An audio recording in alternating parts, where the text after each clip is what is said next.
They called me a monster, a demon, the embodiment of destruction itself. And you know what? They were right. I was born with power that makes gods tremble, ultra ego fused with the Nine Tails hatred coursing through my veins. I am inevitable. I am destruction. I am Naruto Uzumaki.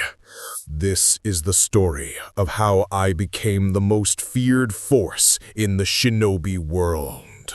The mission was supposed to be simple. Track down a group of rogue ninja who'd been terrorizing merchant caravans along the border between Fire Country and Rain Country. Standard C-rank assignment, suitable for a fresh Genin team with supervision. The Hokage had assigned it to Team 7, Sasuke Uchiha, Sakura Haruno, and their Jonin instructor Kakashi Hatake. Except there was no Team 7, because Naruto Uzumaki didn't do teams. The 12-year-old boy stood alone in the clearing, blood-red hair whipping in the wind like crimson flames.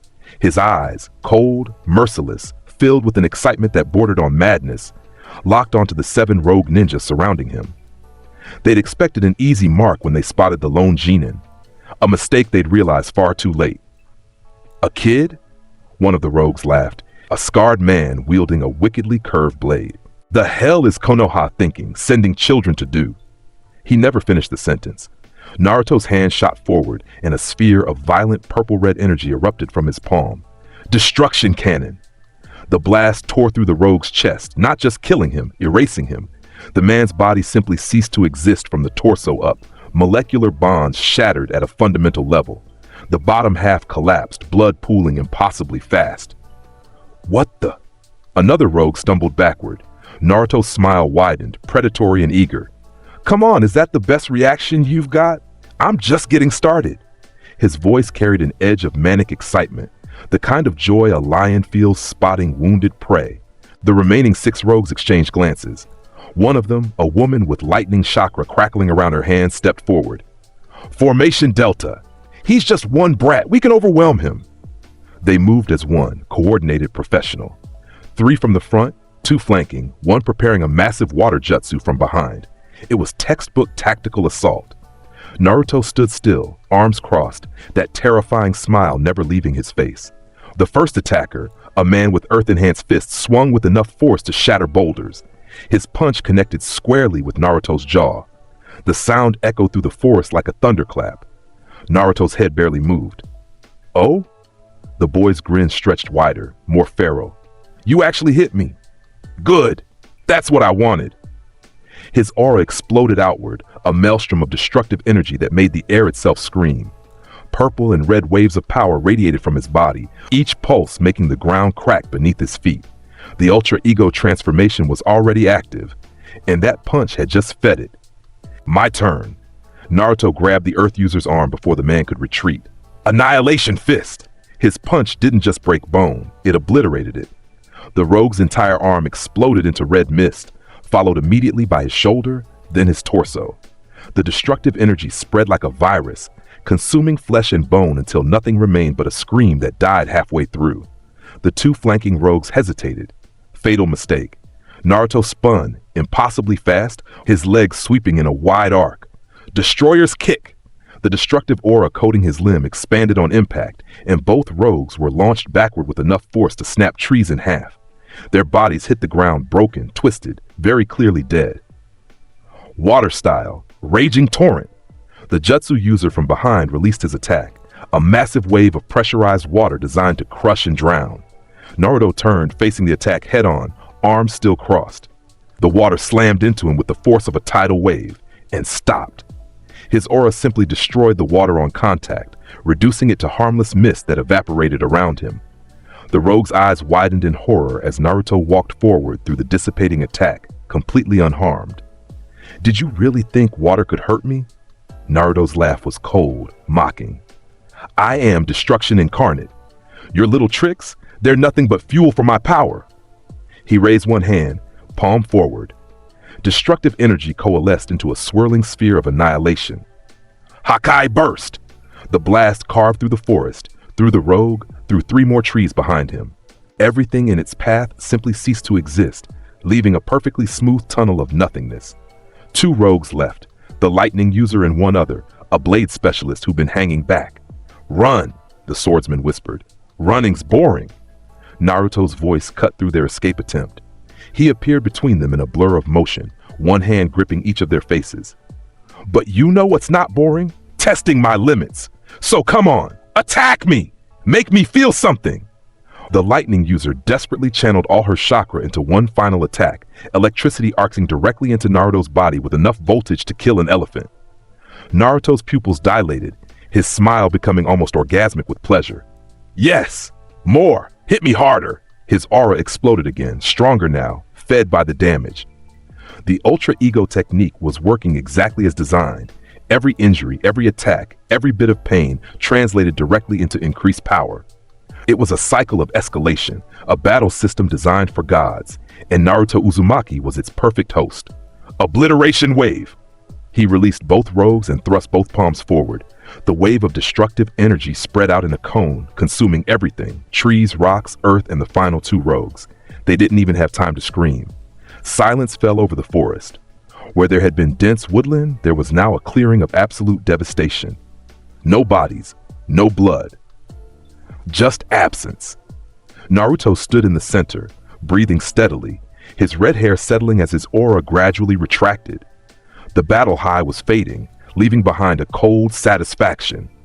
"Pathetic," he muttered, rolling his shoulders. 7 on 1 and they couldn't even make me work for it. He sensed the presence before seeing them.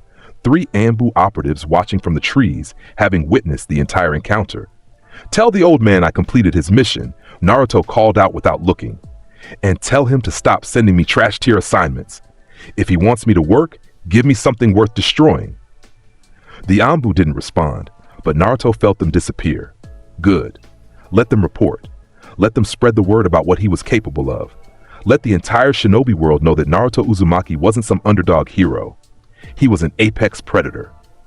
3 days earlier, the Hokage's office. Hiruzen Sarutobi, the 3rd Hokage, stared at the mission report in his hands with a mixture of concern and weary acceptance. Another A-rank threat eliminated. Another group of enemy ninjas simply erased from existence. Another demonstration of why Naruto Uzumaki was both Konoha's greatest asset and most dangerous variable. "He's 12 years old, Hiruzen." Danzo Shimura's voice was measured, calculated. "And he's already eliminated more threats than some of our jonin. We should be utilizing him more aggressively." "He's a child," Hiruzen countered, though the argument felt hollow even to him. A child with more power than any genin should possess. A child who was born with divine power. Danzo leaned forward. The Nine Tails' hatred, its destructive chakra, fused with something else during the sealing. Something unprecedented. He's not just a Jinchuriki, he's something entirely new. Hiruzen knew this. He'd known it since Naruto was 6 years old and accidentally destroyed an entire training ground during a tantrum. The boy's hair had turned blood red that day, and the aura of pure destruction that had emanated from him had been terrifying. The Ultra Ego, they called it, though the name came from Naruto himself. The boy had somehow innately understood what he was, what he could do. It was as if the power came with its own instruction manual, its own philosophy. Get hurt, get stronger, destroy everything. "What would you have me do, Danzo?" Hiruzen asked tiredly. The boy barely tolerates authority as it is. He refuses to work in teams. He refuses to hold back. Every mission becomes a massacre.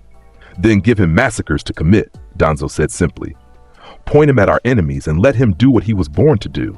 The other villages fear him already. Good. Fear is a weapon. Let them know that Konoha has a god of destruction in its ranks." Hiruzen wanted to argue, but he couldn't.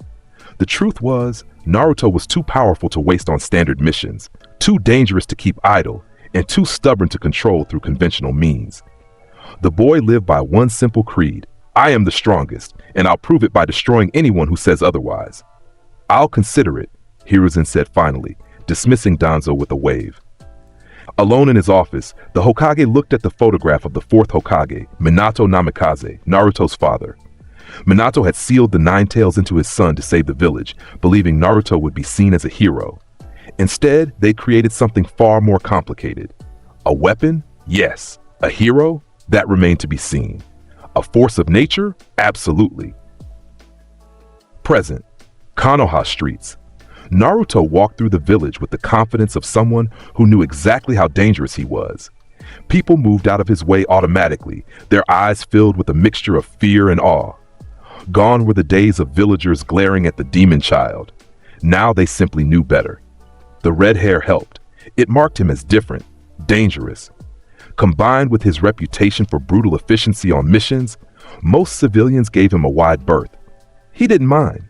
Their fear was honest, at least. "Naruto!" A voice called out, one of the few that didn't carry fear. He turned to see Iruka Umino, his former academy instructor, jogging to catch up.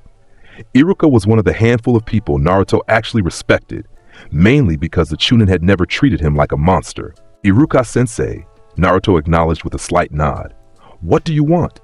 "I heard about your mission. 7 rogue ninja eliminated in under 3 minutes." Iruka's expression was complicated. The Anbu report said it was excessive. Naruto's smile was sharp. "Excessive? They tried to kill me. I killed them first. That's how combat works."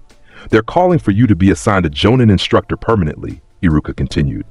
"The Hokage is considering it." "Why would I need a babysitter?" Naruto's eyes narrowed. "I'm stronger than most Jonin already." "It's not about strength," Iruka said carefully. "It's about learning when not to fight, when to show restraint. Restraint is for the weak." Naruto's tone was flat, final. "I am a weapon, Iruka, a tool of destruction. You don't teach a sword to be gentle. You point it at the enemy and let it cut." "You're more than a weapon, Naruto. You're a person. You have potential to be the strongest." Naruto interrupted. "That's my potential. That's my only goal. I will become so powerful that even the gods will kneel before me." He walked away before Iruka could respond, leaving the Chunin standing in the street with worry etched across his face. "That's my only goal." 2 weeks later, the announcement. The Hokage had summoned him personally, which meant something significant was about to happen.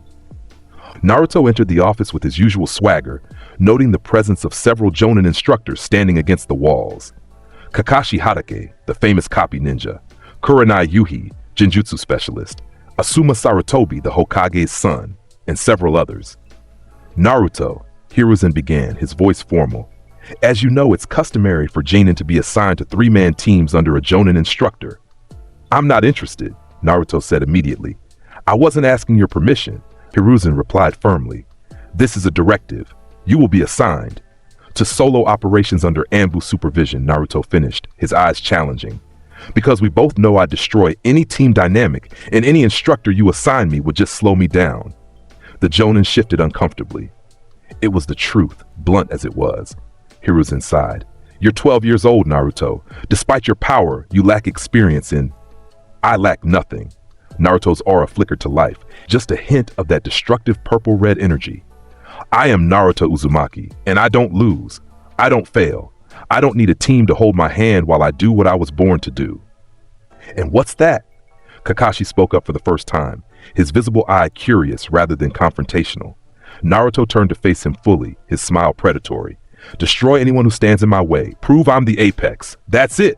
That's everything." "Confidence is good," Kakashi said mildly. "Arrogance gets you killed. Then come kill me."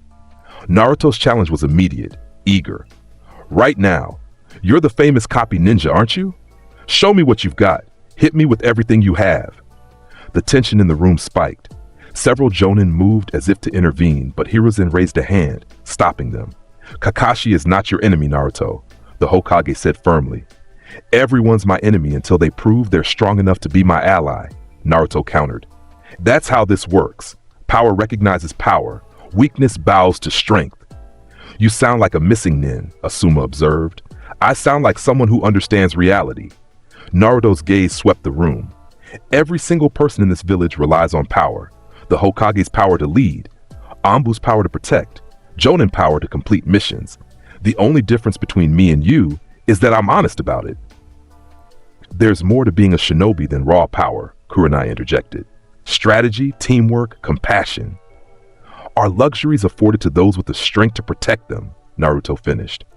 "And I have that strength, so why would I pretend otherwise? Why would I weaken myself by adhering to rules designed for normal ninja?" Hiruzen stood, his chakra flaring with authority. Because you are a Konoha shinobi, Naruto Uzumaki, and that means following orders even when you disagree with them. For a long moment, Naruto stared at the Hokage. The air itself seemed to crackle with potential violence. Then Naruto laughed, a genuine, amused sound. Fine, you want me to play ninja? I'll play. But when your orders get in the way of me doing what needs to be done, don't blame me for the consequences. Your assignment, Hiruzen continued, ignoring the implicit threat, is unique. You will operate as a solo agent on high-priority missions. However, Kakashi Hatake will serve as your mission coordinator and advisor. I don't need. This is non-negotiable. Hiruzen's voice was steel. Kakashi is one of our finest. If you truly believe in power recognizing power, then you'll acknowledge his credentials. Naruto studied Kakashi for a long moment. The copy ninja met his gaze evenly, unbothered by the weight of it. Fine, Naruto said finally, but he stays out of my way during combat. I don't need someone coordinating my fights. Agreed, Kakashi said before Hiruzen could respond. I'm not suicidal enough to get between you and your targets. The small smirk beneath his mask suggested amusement rather than fear, which earned a slight nod of approval from Naruto. Then we have an arrangement, Hiruzen said. Your first coordinated mission begins tomorrow. Kakashi will brief you on the details. The following day, mission briefing. Kakashi met Naruto at Training Ground 7, a location deliberately chosen for its distance from populated areas. He'd reviewed the boy's files extensively, the combat reports, the psychological evaluations, the witness testimonies. On paper, Naruto Uzumaki was a disaster waiting to happen. A child with godlike power and an ultra-ego mentality that prioritized destruction above all else. Every engagement ended in complete annihilation of the opposition. Every fight seemed to excite him rather than concern him. In person, Kakashi saw something slightly different. Yes, the arrogance was there. Yes, the overwhelming confidence bordered on delusional. But beneath it, Kakashi recognized something familiar, a loneliness that manifested as aggression, a need to prove himself that had twisted into a philosophy of dominance. You're late, Naruto said, though he'd only been waiting 3 minutes. Sorry, I got lost on the road of life, Kakashi replied with his usual excuse.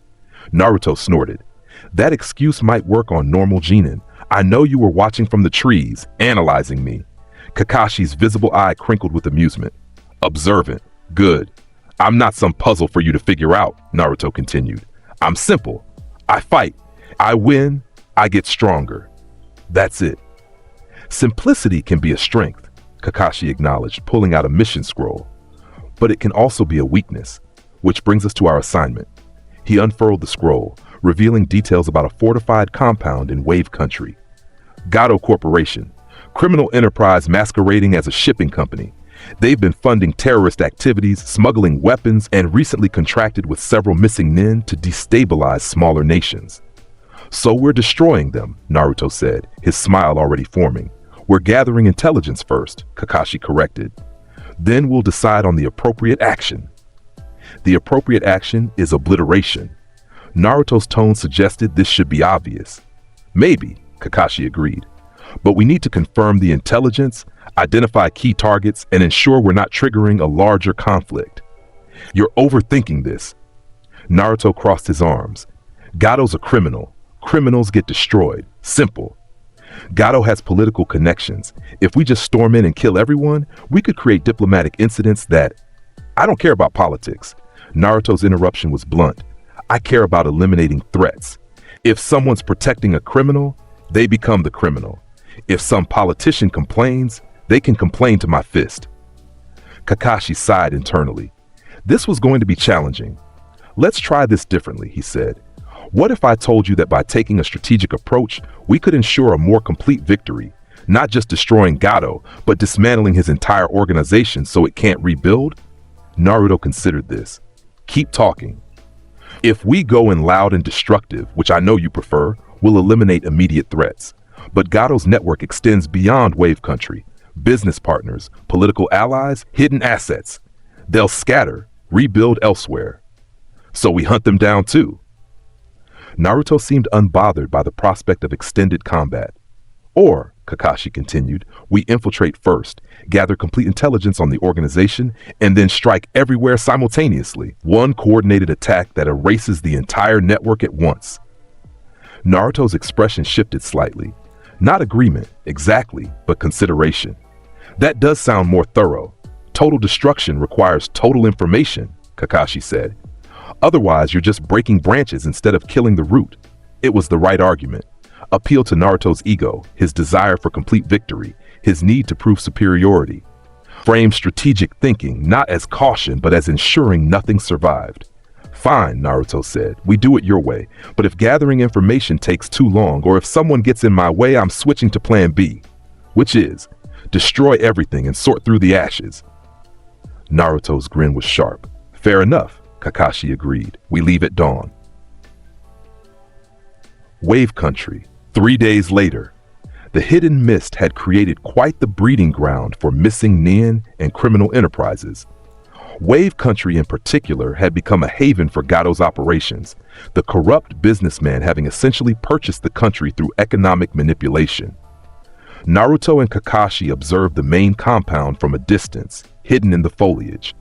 Dozens of guards patrolled the perimeter, and Kakashi's Sharingan, revealed for analytical purposes, counted at least 3 chakra signatures that suggested ninja-level threats. See those guard rotations? Kakashi whispered. Every 15 minutes, there's a 30-second gap in coverage on the eastern wall. We can slip in during that window. Or, Naruto countered, I can walk through the front gate and kill anyone who tries to stop me. That's not infiltration. It's efficient. It's loud. It's fun. Kakashi pinched the bridge of his nose beneath his mask. Naruto, we agreed to gather intelligence first. You agreed to that. I agreed to try it your way. I tried. It's boring. Naruto stood up, making no effort to hide. I'm going in. Wait. Kakashi reached for him, but Naruto was already moving. The boy dropped from the tree and walked directly toward the main gate with the casual confidence of someone arriving for a social visit. Kakashi cursed under his breath and followed, prepared for this to go sideways immediately. Halt! A guard stepped forward, spear raised. This is private property. Turn back or... Naruto grabbed the spear and snapped it with one hand. Get your boss. Tell him Konoha's here to shut him down. The guard stumbled backward, reaching for an alarm bell. Naruto let him ring it.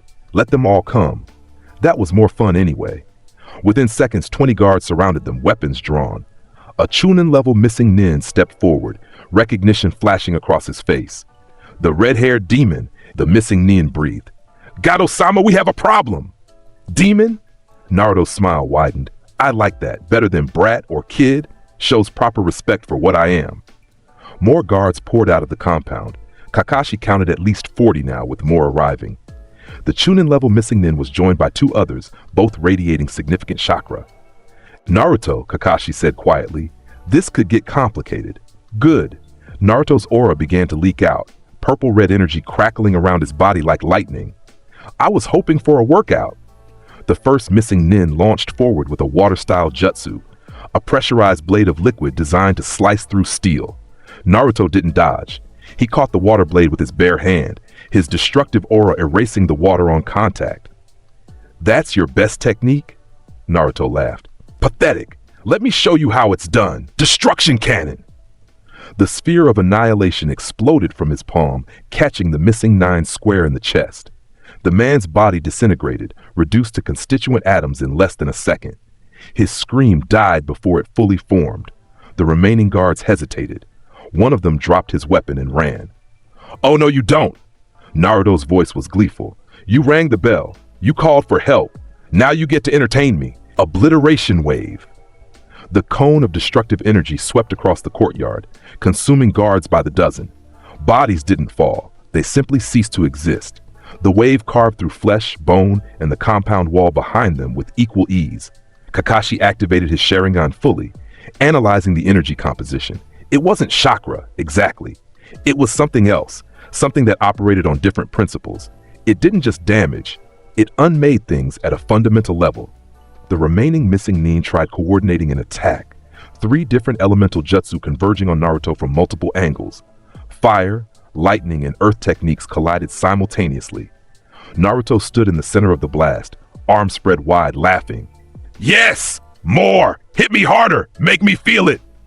The Ultra Ego was already working, converting damage into power. Each impact, each burn, each shock fed into his system and made him stronger. His aura intensified, growing brighter, more violent. When the smoke cleared, Naruto was not only unharmed, he was grinning like a madman, his power output visibly increased. Is that really all you've got? He cracked his knuckles. I'm barely warmed up. Come on, attack me! One of the missing nin made a desperate decision, channeling everything into one final jutsu. Lightning style, thunderbolt devastation. A massive pillar of electricity crashed down on Naruto with enough force to level a building. The ground cracked, windows shattered, and the air itself ionized from the sheer energy output. Naruto stood in the center of the lightning, absorbing it, drinking it in. His pupils dilated with pleasure, his smile becoming almost manic. Yes! His roar was filled with ecstasy. That's what I'm talking about! The lightning fed the Ultra Ego. His power spiked dramatically. The aura around him exploded outward, a maelstrom of destructive force that made the very air scream. My turn! Naruto raised both hands above his head, destructive energy coalescing into a massive sphere. Destroyer's Wrath! He brought his hands down, and the sphere crashed into the ground. The resulting explosion obliterated everything within a 100-meter radius. The compound, the guards, the missing nin, the walls, all of it simply ceased to exist. The wave of annihilation spread outward in a perfect circle, leaving behind nothing but a smooth crater. When the dust settled, Naruto stood alone in the center of the devastation, breathing heavily, his eyes bright with satisfaction. Kakashi emerged from behind a hastily erected earth wall, his Sharingan taking in the complete annihilation. That was excessive. That was necessary, Naruto countered, his aura slowly retracting. They attacked us. I defended. Not my fault, they were too weak to survive. You killed 47 people in under 3 minutes. Should have been faster. Naruto rolled his shoulders. I'm getting sloppy. Before Kakashi could respond, a well-dressed man emerged from an underground passage, Gato himself flanked by 2 bodyguards. The businessman took one look at the crater and went pale. What have you done? Gato's voice cracked. Do you have any idea how much this cost? The political ramifications? I don't care about your money or your politics. Naruto walked toward him slowly, deliberately. You're a criminal. Criminals get destroyed. Simple. Wait, Gato stumbled backward. I have connections. The Mizukage, Naruto interrupted, can come complain to me personally if he has a problem with me cleaning up his country's trash. He raised one hand, energy gathering. Hakai burst. The focused beam of annihilation caught Gato's center mass. The businessman had time for one brief scream before he was erased from existence.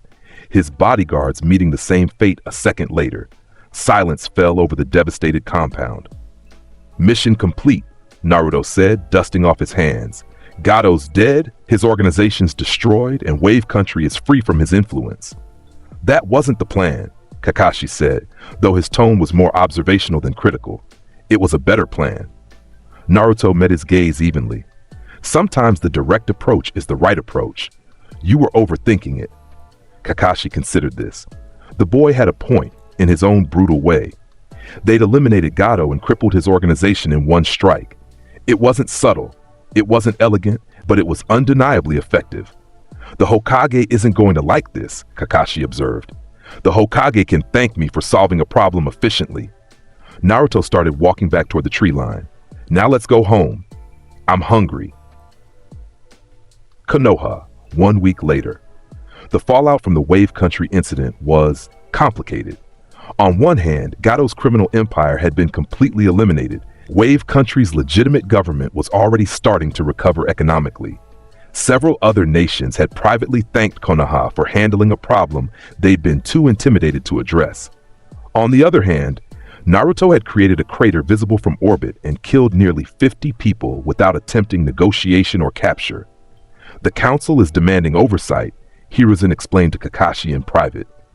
They're concerned about Naruto's methods. His methods are effective, Kakashi replied neutrally. His methods are terrifying, Hiruzen corrected.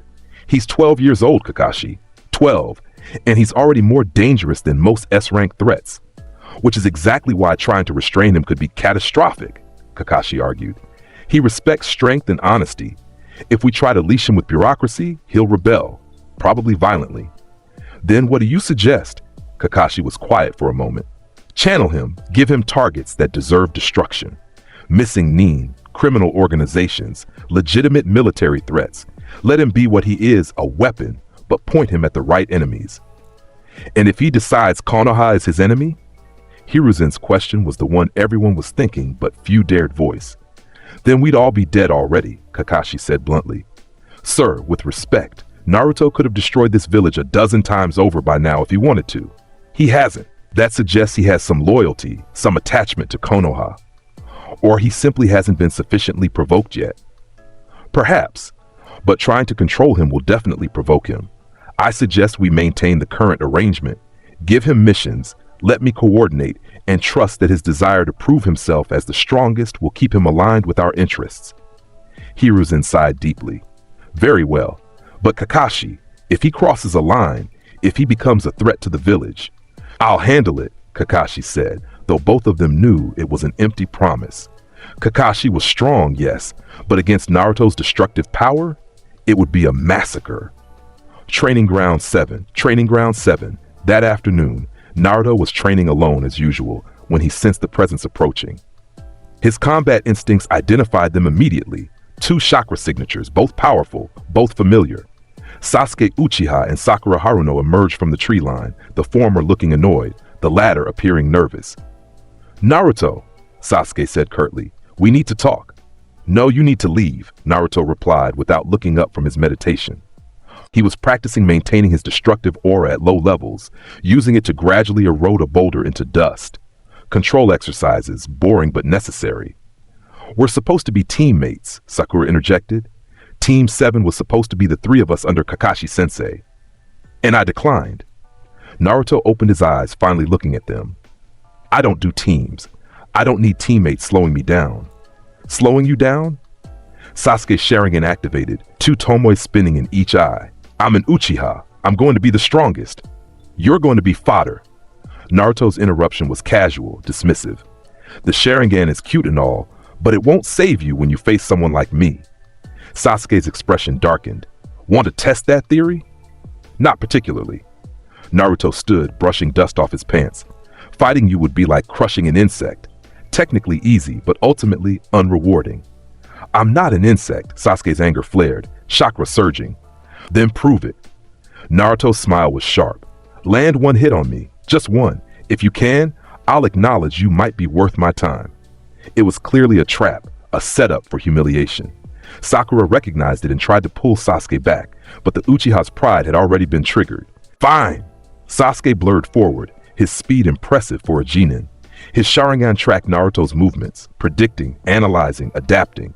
His fist swung toward Naruto's face with perfect form and timing. Naruto didn't move. Sasuke's punch connected solidly with Naruto's jaw. The impact echoed across the training ground. Naruto's head didn't even turn. That's it? Naruto's voice was filled with disappointment. That's your best shot? I felt more impact from a light breeze. Sasuke stumbled back, staring at his fist. That punch should have at least made Naruto flinch. Should have done something. Let me show you the difference between us, Naruto said quietly. He flicked Sasuke's forehead with 1 finger. The Uchiha flew backward like he'd been hit by a cannonball, crashing through 2 trees before sliding to a stop 30 meters away. He was conscious, barely, his Sharingan still spinning as he tried to comprehend what just happened. See the problem? Naruto walked toward him slowly. You're thinking like a normal ninja. Training, techniques, strategy. That works against normal opponents. But I'm not normal. I'm a force of nature. You can't outsmart a tsunami. You can't outmaneuver an earthquake. You can't defeat destruction itself. He stopped a few feet from where Sasuke lay struggling to rise. You want to be the strongest? Good. Chase that dream.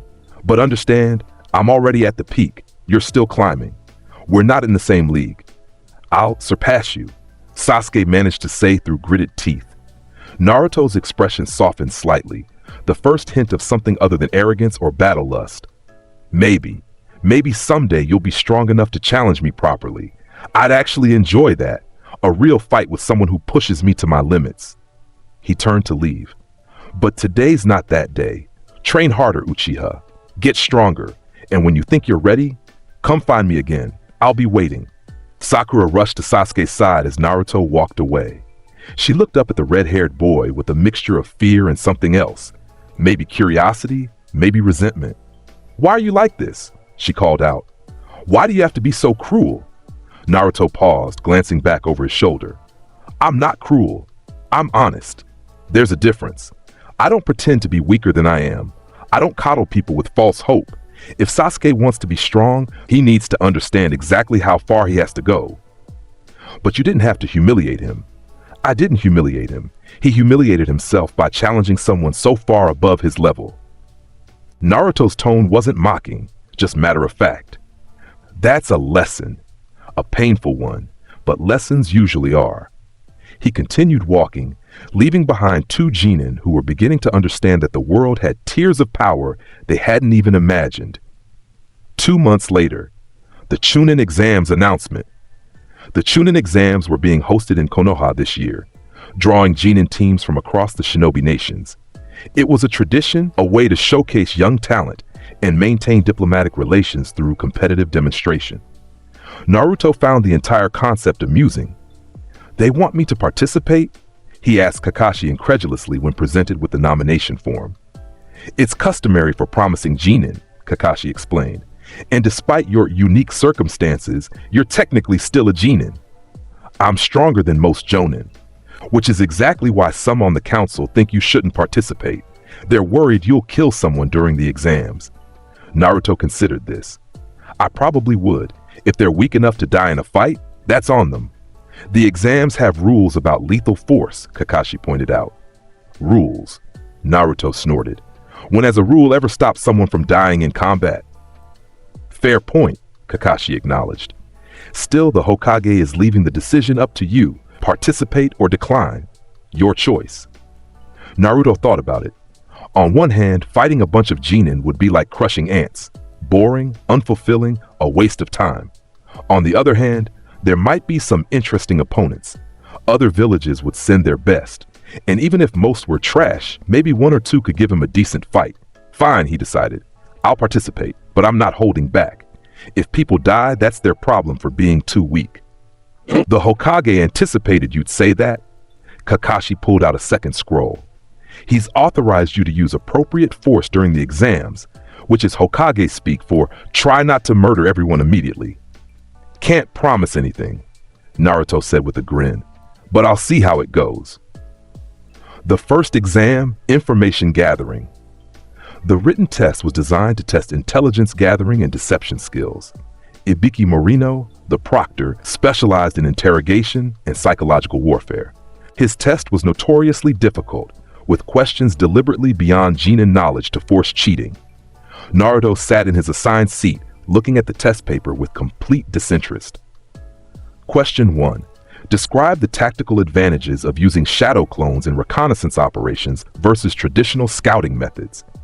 He didn't bother reading the rest. Instead, he stood up and walked to Ibiki's desk, the entire room watching in confusion. "I'm done," Naruto announced. Ibiki raised an eyebrow. "You've completed the test in 30 seconds? No, I'm done with this waste of time." Naruto's tone was blunt. "This test is measuring skills I don't need. Information gathering, deception, analysis. That's for weak ninja who can't just destroy their problems directly." Murmurs rippled through the room. Several proctors tensed, preparing for trouble. "Sit down," Ibiki ordered, "or you'll be disqualified." "Disqualify me then." Naruto shrugged. "I don't need this exam to prove I'm strong. I already know I am. Everyone in this room knows I am. This is just theater. The exam is designed to test things that don't matter to me," Naruto interrupted. "Look, I respect what you're trying to do. Building better rounded ninja, teaching multiple skill sets, whatever. But I'm not a normal ninja. I'm a weapon, a tool of pure destruction. You don't teach a sword to gather information. You point it at the enemy and let it cut." Ibiki studied him carefully. This was unprecedented. Most Janin were nervous, trying their best. This one was openly dismissive, not out of arrogance but genuine belief that the skills being tested were irrelevant to his purpose. "If you leave now, you fail," Ibiki stated clearly. "And if I stay and ace this test, it proves nothing about my ability to complete missions. Naruto countered. So what's the point? Before Ibiki could respond, the door opened and Hiruzen Sarutobi entered, flanked by two Anbu. The room went silent. Naruto, the Hokage said calmly, step outside with me, please. In the hallway, Hiruzen regarded Naruto with a mixture of fondness and exasperation. You're causing disruptions. I'm being honest, Naruto replied. That test isn't designed for someone like me. The exams serve multiple purposes, Hiruzen explained. Yes, they test skills, but they also demonstrate to other villages our next generation of ninja. Political theater, as you called it. So you want me to play along? Pretend to struggle with basic tests so other villages think Konoha's genin are well-rounded? I want you to recognize that strength comes in many forms, Hiruzen said, and that sometimes participating in traditions has value beyond personal benefit. Naruto was quiet for a moment. What if I just skip to the fighting? That's what everyone actually cares about anyway. Hiruzen smiled slightly. The third exam is the tournament. You can enter directly if you pass a preliminary round tomorrow. Deal, Naruto nodded. I'll sit through the rest of this exam quietly, but tomorrow, I fight. Acceptable, Hiruzen agreed. Naruto returned to his seat, much to Ibiki's relief. For the remainder of the test, he sat perfectly still, not even bothering to fill out his answer sheet. When the final question came, Ibiki's psychological test about whether to risk everything or give up safely, Naruto didn't hesitate. I accept the question, he said immediately when called upon. Because quitting isn't in my nature. I don't care about consequences. I don't fear failure. I just keep pushing forward until everything in my path is destroyed. Ibiki almost smiled. You pass. The second exam, Forest of Death. The Forest of Death was designed to test survival skills, teamwork, and combat under pressure. Teams would compete to collect scrolls while dealing with environmental hazards and enemy teams. Anko Mitarashi, the proctor, explained the rules with her usual dramatic flair. This forest is filled with dangers. Giant beasts, poisonous plants, and of course each other. You have 5 days to retrieve both scrolls and reach the tower at the center. Many of you won't make it. Some might die. Don't blame me. I warned you. Naruto stood alone, no team, while other genin huddled in their 3-person groups. Excuse me, one proctor approached nervously. You're supposed to have a team. I work alone, Naruto said simply. But the rules don't apply to me. Naruto's aura flickered slightly, just enough to make the proctor step back. Give me whatever scroll you want. I'll complete this exam by myself. The proctor looked to Anko for guidance. The purple-haired woman studied Naruto with interest. She'd heard the reports, seen the mission files. This boy was something else. Fine, Anko decided. You get a heaven scroll. You'll need to acquire an earth scroll from another team. Or I'll just take both from the first team I find, Naruto said. Either way works. When the exam started, Naruto walked directly toward the center of the forest, making no attempt at stealth. His reasoning was simple. If he made enough noise, enemies would come to him, saving him the trouble of hunting. It worked. The first team that attacked him was from Rain Village, 3 genin with decent coordination and water-style techniques. They'd been waiting in ambush, probably planning to target a weakened team. They hadn't expected a solo genin. Alone? The team leader smiled. This'll be easy. Get him! Naruto didn't even bother with his destructive techniques. He simply moved. His speed was beyond what genin should possess. He appeared behind the first rain ninja before the boy could react, grabbing his head and slamming it into the ground with enough force to crack the earth. The genin went limp instantly. The second attacker tried a water jutsu, but Naruto's hand shot out, catching the stream and crushing it, literally compressing the water into ice through sheer force, then shattering it with a gesture. Too slow, he commented before appearing beside the second rain ninja and delivering a palm strike to the chest that sent the boy flying into a tree trunk. The impact left a body-shaped indentation in the wood. The team leader tried to run. Naruto let him get 50 meters before sighing and raising one hand. Destruction cannon. The beam caught the fleeing ninja in the back, erasing him from the waist up. The legs ran a few more steps before collapsing. Naruto collected both scrolls from the team, pocketing them casually. 2 down in under a minute. Over the next hour, 3 more teams made the mistake of attacking him.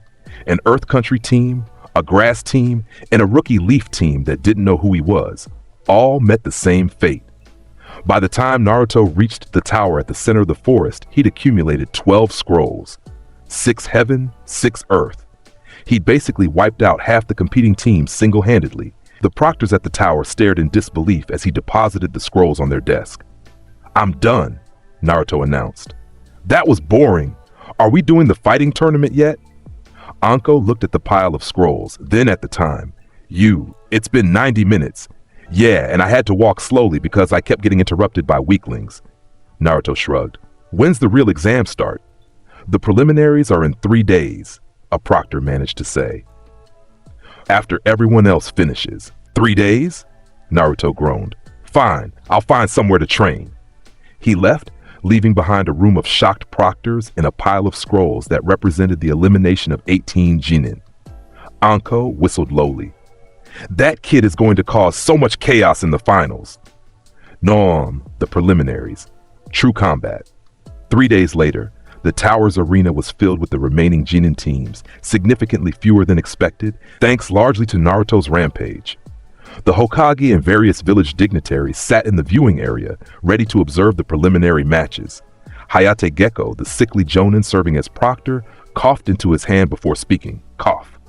"Due to the number of participants, we'll be holding preliminary matches. Single elimination. Fight until your opponent surrenders, is knocked unconscious, or I call the match. Or dies." Naruto added cheerfully from his position leaning against the wall. Hayate gave him a look. "Preferably without deaths." "Can't promise anything," Naruto replied. The electronic board began randomizing matchups. Names flickered rapidly before stopping on the first pairing.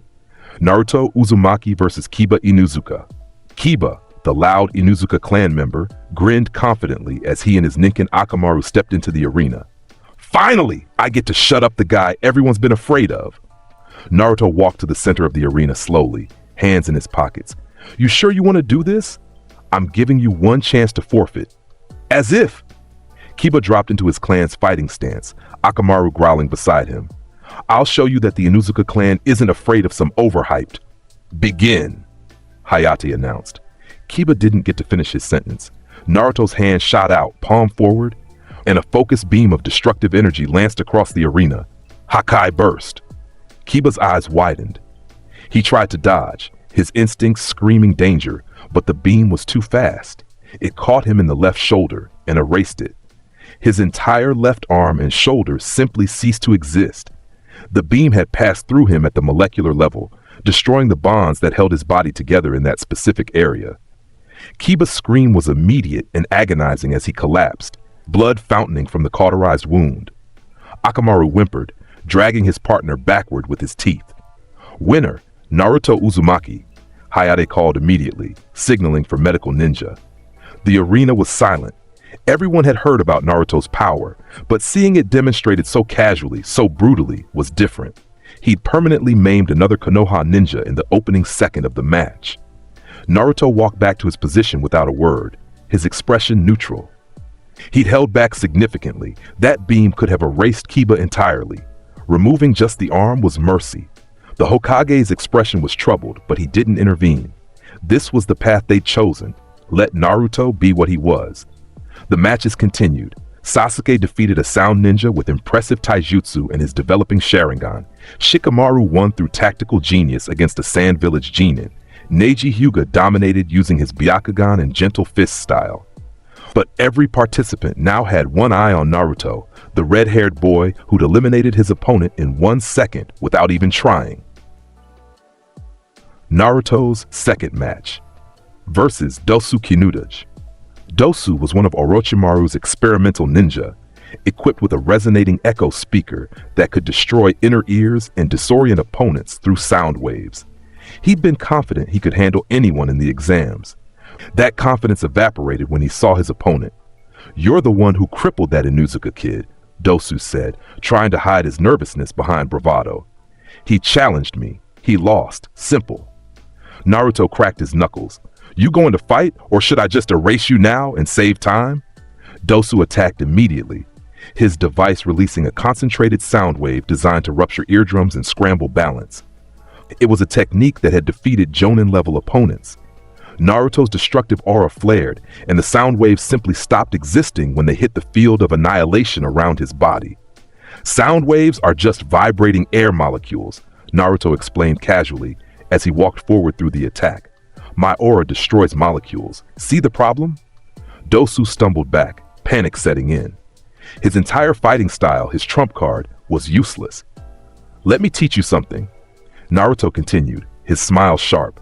Relying on one technique, one gimmick makes you predictable, weak, and weakness. His hand shot forward, grabbing Dosu's face. Gets you killed. Ego strike. The punch wasn't enhanced by techniques or fancy jutsu. It was just raw, overwhelming physical power backed by destructive intent. Dosu's entire body compressed from the impact, his bones shattering, his organs rupturing. When Naruto released him, Dosu collapsed like a broken puppet. Breathing but barely conscious, every bone in his body fractured. Winner, Naruto Uzumaki, Hayate announced, his expression grim. Medical ninja rushed in again, this time needing stretchers and immediate critical care. In the viewing area, the Kazekage, secretly Orochimaru in disguise, watched with intense interest. This boy, this Naruto Uzumaki, was something special. That power, that casual brutality, that complete dominance. It reminded him of the Sage of Six Paths from Legends. Interesting, Orochimaru whispered to himself. Very interesting indeed. Finals bracket announcement. After all preliminary matches concluded, the finals bracket was announced. The tournament would take place in 1 month, giving participants time to train and recover. The bracket included Naruto Uzumaki vs Neji Hyuga, first round. Sasuke Uchiha vs Gaara of the Sand, first round. Shikamaru Nara vs Temari of the Sand, first round. Shino Aburame vs Kankuro of the Sand, first round. Naruto studied the bracket with interest. Neji Hyuga, the Hyuga prodigy who believed in destiny and fate. This would be interesting. Sasuke approached him after the announcement, his expression determined. Naruto, we need to talk. If this is another challenge, I'm not interested, Naruto replied without looking at him. It's not a challenge, it's a request. Sasuke swallowed his pride. Train me. That got Naruto's attention. He turned to face the Uchiha fully. Train you? Why would I do that? Because you were right, Sasuke admitted, the words clearly difficult. I'm not strong enough, not yet, but I want to be, and I figure learning from the strongest is better than struggling alone. Naruto studied him carefully. This was different from their earlier encounter. Sasuke wasn't demanding respect or claiming superiority. He was acknowledging weakness and asking for help. That was interesting. What's in it for me? Naruto asked. A better fight eventually, Sasuke said. You said you wanted opponents who could push you. Help me get stronger, and I'll become that opponent. Naruto considered this. The idea of having someone to actually fight seriously, someone who could take hits and keep coming, was appealing. Most opponents died too quickly for him to truly enjoy combat. Fine, he decided, but I'm not going easy on you. My training methods are brutal. You'll get hurt, a lot. Good, Sasuke's Sharingan activated. I heal fast. We'll see about that. Naruto's grin was predatory. Meet me at Training Ground 7 at dawn. And Sasuke, don't be late. I hate waiting. 1 month training arc. Building a rival Kakashi watched from a distance as Naruto and Sasuke sparred in Training Ground 7. Sparred was generous. It was more like Naruto systematically beating the Uchiha into the ground while explaining how to survive. Your Sharingan lets you see my movements, Naruto said, dodging a fire jutsu with minimal effort. But seeing and reacting are different things. You need to be faster. He appeared behind Sasuke and kicked him into a boulder. The impact shattered stone. Sasuke pulled himself up bleeding, breathing hard, but his Sharingan never stopped spinning. Analyzing, learning, adapting. Again, Sasuke demanded. Naruto smiled. That's what I want to hear. Destruction cannon. The blast forced Sasuke to substitute with a log, the wood being erased from existence. The Uchiha appeared on a tree branch, already weaving hand signs. Fire style, phoenix flower jutsu. Multiple fireballs rained down. Naruto's aura flared, destroying the fire on contact, but Sasuke had used the jutsu as cover. He was already in close range, a lightning-enhanced kunai aimed at Naruto's blind spot. Better! Naruto blocked the kunai with one finger, the lightning dancing harmlessly around his destructive aura. You're learning to use techniques as setups rather than finishing moves. Good. He swept Sasuke's legs, then delivered a controlled punch to the gut that sent the Uchiha flying but didn't cause serious injury. Sasuke crashed and rolled, coming up in a defensive stance. His clothes were torn, his body bruised, but his eyes were alive with determination. I'm not done. He charged again.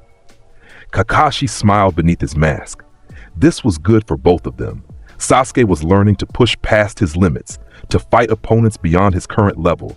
And Naruto was learning restraint, how to fight seriously without instantly killing his opponent. The training continued like this for weeks. Every day Sasuke would arrive at dawn and fight until he literally couldn't stand. Naruto would push him, test him, force him to evolve, and slowly, gradually, Sasuke was getting faster, stronger. His Sharingan was developing, his techniques becoming more refined. He was nowhere near Naruto's level, but the gap was narrowing, microscopically but noticeably. By the end of the month, Sasuke could last almost 3 minutes in direct combat with Naruto before being overwhelmed. It didn't sound like much, but considering most jonin couldn't last 30 seconds, it was remarkable progress. You're ready? Naruto announced on the final day of training. Not ready to beat me, but ready to survive real combat. That's all that matters. I'll beat you eventually, Sasuke promised, the statement more confident now. I'm counting on it. Naruto replied seriously. The world needs more people who can actually challenge me. Gets boring otherwise. The finals. Day of the tournament. The stadium was packed with civilians, dignitaries, and ninja from various villages. The Chunin exam finals were always a spectacle, but this year had extra attention. Everyone wanted to see Naruto Uzumaki fight. The Hokage sat in his viewing box alongside the Kazekage, or Orochimaru, various clan heads, and international observers. The tension was palpable. Lord Hokage, one of the council members, whispered, "Are you certain allowing Naruto to participate is wise? The political ramifications if he kills someone would be significant," Hiruzen acknowledged. But restricting him would be worse. Besides, he's been practicing restraint during his training with young Sasuke. Perhaps he's learning control. The proctor, Genma Shiranui, stood in the center of the arena. First match, Naruto Uzumaki versus Neji Hyuga. Competitors, please enter the arena. Naruto dropped from the stands, landing with a casual grace that belied his power. His blood-red hair caught the sunlight, making him look almost ethereal. Neji entered from the opposite side, his Byakugan already active, veins bulging around his eyes. Naruto Uzumaki, I've studied your previous matches. Your power is impressive. Thanks. Naruto replied neutrally. But power alone cannot overcome destiny, Neji continued, falling into his philosophical stance. I was born a genius of the Hyuga clan. You were born with your destructive power. These are our fates, and my fate is to win this match. Naruto's expression hardened. Destiny? Fate? You actually believe that crap? It's not belief, it's fact. Everyone's path is predetermined. The strong are born strong, the weak born weak. No amount of effort changes fundamental nature. That's the dumbest thing I've ever heard, Naruto said bluntly, and I've heard some really dumb things. Neji bristled. You mock me because you were born with power. But that proves my point. You didn't earn your strength. You were simply born with it. You're half right, Naruto acknowledged. I was born with this power. But you know what? So what? Everyone's born with something. Genetics, clan techniques, natural talent. What matters is what you do with what you're given. He pointed at Neji. You were born a Hyuga genius? Cool. That's your starting line. What happens next is on you. Blaming destiny for your limitations is just a coward's excuse for not pushing further. You know nothing of the Hyuga clan's struggles. Neji's calm was cracking, of being branded, controlled, treated as lesser. And I was born with a demon sealed inside me that leaked murderous intent and made everyone hate me, Naruto countered. You think you had it rough? I could literally feel Kurama's rage trying to consume me every day of my childhood. Did I cry about destiny? No. I got stronger. The stadium had gone quiet, everyone listening to this exchange.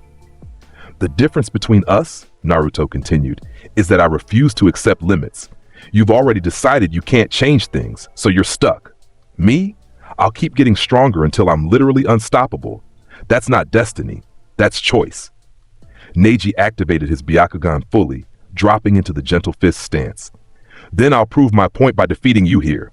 Genma looked between them, sensing the temperature shift. Begin. Neji struck first, his gentle fist techniques targeting Naruto's chakra points with precision. 8 trigrams, 64 palms, his hands blurred, each strike intended to seal chakra flow and paralyze his opponent. It was a technique that had defeated Chunin and even some Jonin. Naruto stood still, letting every strike land. The crowd gasped. 64 precise hits connected perfectly, each one targeting a critical chakra point. Neji stepped back, breathing hard from the exertion, confident in his victory. Your chakra network is completely sealed. You can't.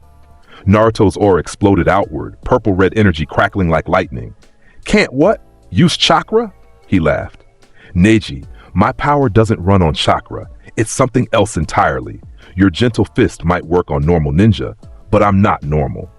The destructive aura around him intensified, and Neji could see with his Byakugan that Naruto's energy wasn't flowing through the traditional chakra network. It was emanating from his entire being at a cellular level. Impossible, Neji breathed. Nothing's impossible, Naruto corrected. That's what I've been trying to tell you. Now let me show you what real power looks like. He moved. Not with chakra-enhanced speed, not with jutsu or techniques, just pure, overwhelming physical ability. One moment he was 10 meters away, the next he was inside Neji's guard. Neji's Byakugan tracked the movement, but his body couldn't react fast enough. Naruto's palm strike caught him in the chest, sending him flying backward. The Hyuga prodigy hit the ground hard, rolled, and came up in his ultimate defensive technique. 8 trigrams, rotation. Chakra exploded from every point in his body, creating a dome of spinning defense that could deflect almost any attack. Naruto walked straight through it. His destructive aura simply unmade the chakra rotation on contact, leaving a Naruto-shaped hole in the defense. His hand grabbed Neji's face before the Hyuga could react. You want to talk about destiny? Naruto's voice was low, intense. Here's your destiny. You lose because you've already accepted that you can't win. I win because I refuse to accept any other outcome. That's the difference. He threw Neji toward the center of the arena, not hard enough to seriously injure, but with enough force to make the point clear. Neji struggled to his feet, his Byakugan seeing what his pride didn't want to acknowledge. The gap between them was insurmountable. Naruto hadn't even activated his full power. This was casual sparring for him. Neji's voice was quiet. I surrender.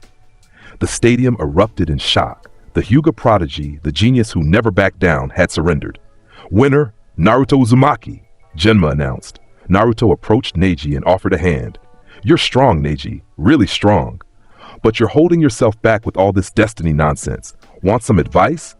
Neji stared at the offered hand for a long moment, then took it. What advice? Stop trying to prove you're better than your clan's main branch and start trying to be better than yourself. Compare yourself to who you were yesterday, not to who someone else expects you to be. That's how you actually grow. He pulled Neji to his feet. And for what it's worth, your gentle fist technique is impressive. Against a normal opponent, you would have won easily. You're just unlucky that you drew me first. Neji nodded slowly, processing this. It wasn't pity or condescension. Naruto was genuinely acknowledging his skill while also being honest about the power difference. Thank you, Neji said finally, for the lesson. As they left the arena, the crowd was still buzzing. That match had lasted barely 2 minutes, but it had been more impactful than many of the longer fights. Interlude: Orochimaru's interest. In the Kazekage's viewing box, Orochimaru leaned forward with poorly concealed excitement. That boy, he whispered to his Sound 4 bodyguards, that power is unlike anything I've encountered. Not chakra-based, not Kekkei Genkai, something entirely unique. Should we proceed with the invasion plan, Lord Orochimaru? Kabuto asked quietly. Yes, but modified. Orochimaru's snake-like eyes gleamed. I want Naruto Uzumaki alive and intact. That body, that power. Imagine what I could accomplish with it. He's incredibly dangerous, Kabuto warned. The reports say he's eliminated Jonin-level threats single-handedly. All the more reason to claim him, Orochimaru hissed. Begin preparations. When the invasion starts, I'll handle Naruto personally. Second match, Sasuke Uchiha versus Gaara of the Sand. This was the match everyone had been anticipating. The Uchiha genius versus the Sand Village's weapon, the Jinchuriki of the one-tailed Shukaku. Sasuke entered the arena with confidence born from his month of hellish training with Naruto. His Sharingan had evolved to 3 Tomoe during that training, and he developed new techniques specifically for this fight. Gaara stood opposite him, his gourd of sand already shifting ominously. The redhead's eyes were hollow, emotionless, the look of someone who'd never been shown love. "Begin," Genma announced. Gaara didn't move. His sand erupted automatically, forming a protective shell around him. "Mother wants your blood," he said in a monotone voice. Sasuke blurred into motion, his speed startling. The month training with Naruto had dramatically improved his physical capabilities. He launched a barrage of shuriken, each one precisely aimed at gaps in Gaara's sand defense. The sand caught them all, but it was slower than before. Gaara's automatic defense was struggling to keep up with Sasuke's enhanced speed. Fire style, great fireball jutsu. Sasuke's fireball was larger and hotter than it should be for his age, the result of pushing his limits repeatedly against Naruto's overwhelming power. The sand barely formed a dome in time, hardening to withstand the heat. Sasuke didn't stop. He was channeling Naruto's aggressive philosophy: constant pressure, never give the opponent time to breathe, overwhelm with relentless offense. Lion's barrage. He appeared above Gaara's sand dome and kicked it with enough force to crack the hardened defense. Following through, he delivered a series of lightning-fast strikes, each one pushing Gaara's defense further. The crowd was stunned. This was beyond what a genin should be capable of. Sasuke was fighting like a chunin, maybe even low jonin level. Gaara's sand finally cracked, and for the first time in the match, his skin was exposed. Blood. Gaara's eyes widened. A small cut on his cheek where Sasuke's kunai had grazed him. Mother demands blood. The sand exploded outward with violent force, powered by Shukaku's chakra. Gaara was partially transforming, sand armor forming over his body as the demon inside him awakened. Sasuke skidded backward, assessing. This was beyond what he prepared for. A partially transformed Jinchuriki was Jonin-level threat at minimum. But he'd trained with something worse than a Jonin. He'd survived Naruto. Chidori! Lightning coalesced in Sasuke's hand, the technique Kakashi had taught him specifically for this exam. The 1,000 birds chirping filled the arena as he charged. The lightning-enhanced strike pierced through Gaara's sand armor, drawing real blood. Gaara screamed, clutching his wounded shoulder. Blood! Mother wants more blood! The Shukaku's chakra surged violently. This was going to get out of control. In the stands, several Sand Jonin moved to intervene, but before they could, the invasion began. Explosions rocked the stadium. Sound Ninja dropped their disguises and began attacking civilians. Summoned creatures appeared throughout Konoha. Chaos erupted instantly. Orochimaru revealed himself, shedding the Kazekage disguise and attacking Hiruzen directly. In the arena, Gaara was fully transforming now, Shukaku taking control. The gigantic sand demon began forming, threatening to destroy the entire stadium. Sasuke stood frozen, realizing he was completely outmatched against a tailed beast. Then Naruto appeared beside him in a blur of red hair and destructive aura. "Go help evacuate civilians," Naruto ordered. "This one's mine." "Naruto, that's a tailed beast," Sasuke started. "I know exactly what it is," Naruto interrupted, his eyes locked on the forming Shukaku. "I've got one sealed inside me too, remember? Now go. Let me handle this."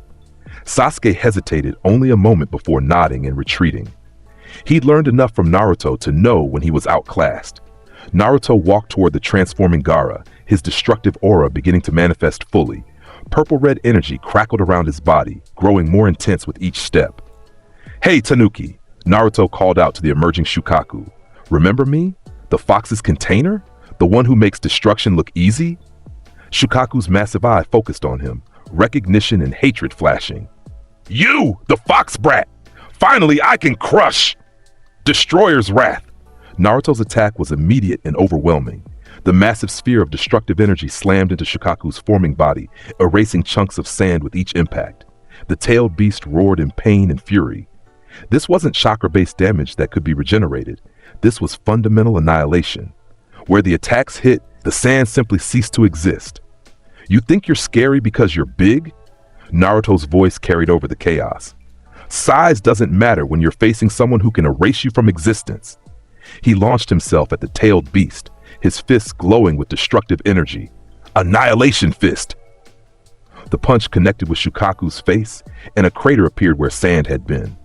The beast stumbled backward, genuinely hurt. Inside the sand form, Gaara was conscious enough to feel terror.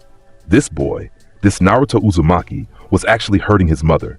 The unstoppable demon that had protected him his entire life was being beaten. Naruto didn't let up. He was in full combat mode now, his ultra ego feeding on the damage from Shukaku's counterattacks. Each swipe of the beast's massive claws, each sand burial technique, each crushing blow only made Naruto stronger. Yes, that's it! Naruto laughed as a sand claw raked across his body, drawing blood. Hit me harder! His aura exploded outward, doubling in intensity. The damage had empowered him, just as Ultra Ego was designed to do. Hakai burst! He unleashed a sustained beam of annihilation directly at Shukaku's core, where Gaara was. The beam carved through layers of sand, approaching the boy at the center. Shukaku tried to defend, forming barrier after barrier, but each one was destroyed instantly. Stop! Gaara's voice, small and terrified, barely audible over the carnage. Please, stop! Naruto hesitated. That voice, it wasn't the demons, it was the boy's, a kid who sounded broken. His beam cut off, his aura retracting slightly. Are you the host or the beast? Naruto called out. I'm Gaara. The sand was dissolving now, Shukaku's control fading as Gaara's will reasserted itself. Naruto landed on the sand, walking toward the center where Gaara was curled up, bleeding, crying. You're a Jinchuriki like me. Everyone hates me, Gaara whispered. Because of Mother. Because of what I am. Yeah, I know that feeling. Naruto sat down cross-legged in front of the terrified boy. People used to look at me like a monster too. Some still do. But you're strong. Gaara looked up, his eyes red and swollen. You're not afraid. I'm strong because I decided not to let their fear control me, Naruto corrected. I decided that if they're going to see me as a monster, I might as well be the strongest monster in existence. But you know what? That's lonely as hell. He offered Gaara a hand. You don't have to be alone, kid. Yeah, we're Jinchuriki. Yeah, we've got demons inside us, but that doesn't mean we have to be demons ourselves. Gaara stared at the offered hand like it was something alien. You're not going to kill me? Why would I? Naruto shrugged. You're not my enemy. Shukaku tried to fight me. I fought back. But you're just a kid who got dealt a shitty hand in life. I can relate. Slowly, hesitantly, Gaara took Naruto's hand. The sand around them fully dissolved, but leaving two Jinchuriki sitting in a crater surrounded by chaos. The invasion's still happening, Naruto noted, glancing around at the fighting throughout the stadium. Your village attacked mine. I didn't know. Gaara's voice was small. Not your fault. Naruto stood, pulling Gaara up with him. But here's what's going to happen. You're going to stop fighting Konoha ninja. You're going to tell your siblings to stand down, and I'm going to go deal with whoever's actually in charge of this clusterfuck. Deal? Gaara nodded quickly. Good kid. Naruto's destructive aura flared fully. Now where's the bastard who thought invading my village was a good idea? The Hokage's battle. Orochimaru versus Hiruzen. On the stadium's roof, Hiruzen was locked in combat with his former student Orochimaru. The Sound Four had erected a barrier to prevent interference, and the battle between master and student raged. Orochimaru had just summoned the first and second Hokage using Edo Tensei, resurrected as his puppets. Hiruzen was holding his own, but the strain was evident. He was old, and fighting three Hokage-level opponents simultaneously was pushing him to his limits. You've grown weak, Sensei, Orochimaru taunted. Age has dulled your edge. And you've grown twisted, Orochimaru, Hiruzen countered, deflecting an attack from the first Hokage's wood style. Your pursuit of immortality has cost you your humanity.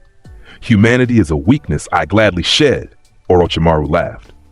And soon I'll shed this body too. I've found the perfect vessel. His words cut off as the barrier around them shattered like glass. Everyone looked up to see Naruto standing on the barrier's edge, his hands still extended from punching through the supposedly impenetrable jutsu. Yo, Naruto said casually, hope I'm not interrupting anything important. The Sound Force stared in disbelief. Impossible, that barrier can't be broken from outside. Can't? Naruto's smile was sharp. You really need to stop using that word around me. He dropped onto the roof, his destructive aura making the tiles crack beneath his feet. Old man, you good? Naruto, Hiruzen's voice was strained but relieved. This is Orochimaru, rank missing Nin, former student. Don't care about his resume. Naruto interrupted, studying the snake-like man. He's attacking Konoha. That makes him my problem. Orochimaru's eyes gleamed with interest. Ah, Naruto Uzumaki, the very vessel I was hoping to encounter. That magnificent power of yours, I must have it. You want my power? Naruto laughed. Everyone wants my power. Thing is, you can't just take it. It's not a jutsu you can copy or a bloodline you can steal. It's who I am. We'll see about that. Orochimaru made hand signs. First and second Hokage, kill him. The two reanimated Hokage moved with mechanical precision, attacking Naruto from both sides. Wood-style techniques and water jutsu converged. Naruto didn't move. His aura exploded outward, and both jutsu simply stopped. The wood disintegrated, the water evaporated. Edo Tensei puppets? Naruto observed clinically. Cute trick. Let me show you something better. Obliteration wave. The destructive energy washed over both reanimated Hokage. Their bodies, sustained by the Edo Tensei jutsu, began to break down. Not just damage, actual dissolution at the molecular level. No! Orochimaru's eyes widened. That shouldn't be possible. Edo Tensei bodies regenerate. From damage, yeah, Naruto agreed. But I'm not damaging them. I'm erasing them. Big difference. Both reanimated Hokage crumbled to dust, the jutsu maintaining them overwhelmed by pure annihilation. Orochimaru's composure cracked. What are you? I'm Naruto Uzumaki, the boy replied, walking forward slowly. And I'm the guy who's about to end your invasion. Sound 4, Orochimaru commanded. Kill him! The 4 elite sound ninja attacked in coordinated assault, Sakon and Ukon with their merged body techniques, Tayuya with her genjutsu flute, Jirobo with his earth-enhanced strength, and Kidomaru with his spider techniques. It should have been overwhelming. Naruto yawned, Destroyer's Wrath. The massive sphere of destructive energy expanded outward, consuming all 4 sound ninjas simultaneously. Their screams were brief. Their bodies were erased completely. Orochimaru took a step back, genuine fear showing on his face for the first time. You're a monster, says the guy who just tried to destroy a village using resurrected corpses, Naruto countered. I'm not a monster. I'm just stronger than you. Accept it. He raised one hand, palm forward. Hakai burst. Orochimaru tried to dodge, but the beam was too fast. It caught him in the torso, erasing his midsection. The snake Sannin collapsed, his body split in two, and then began regenerating. His mouth opened impossibly wide, and a new Orochimaru crawled out from inside the old body, his body replacement technique. Impressive, Naruto acknowledged. You can regenerate, but can you regenerate faster than I can destroy? He unleashed a barrage of destruction beams, each one forcing Orochimaru to shed another body, another layer. The snake Sannin was running through his reserves rapidly. This isn't over, Orochimaru hissed, beginning to retreat. I'll return, Naruto Uzumaki, and when I do, I'll claim that power. Looking forward to it, Naruto replied.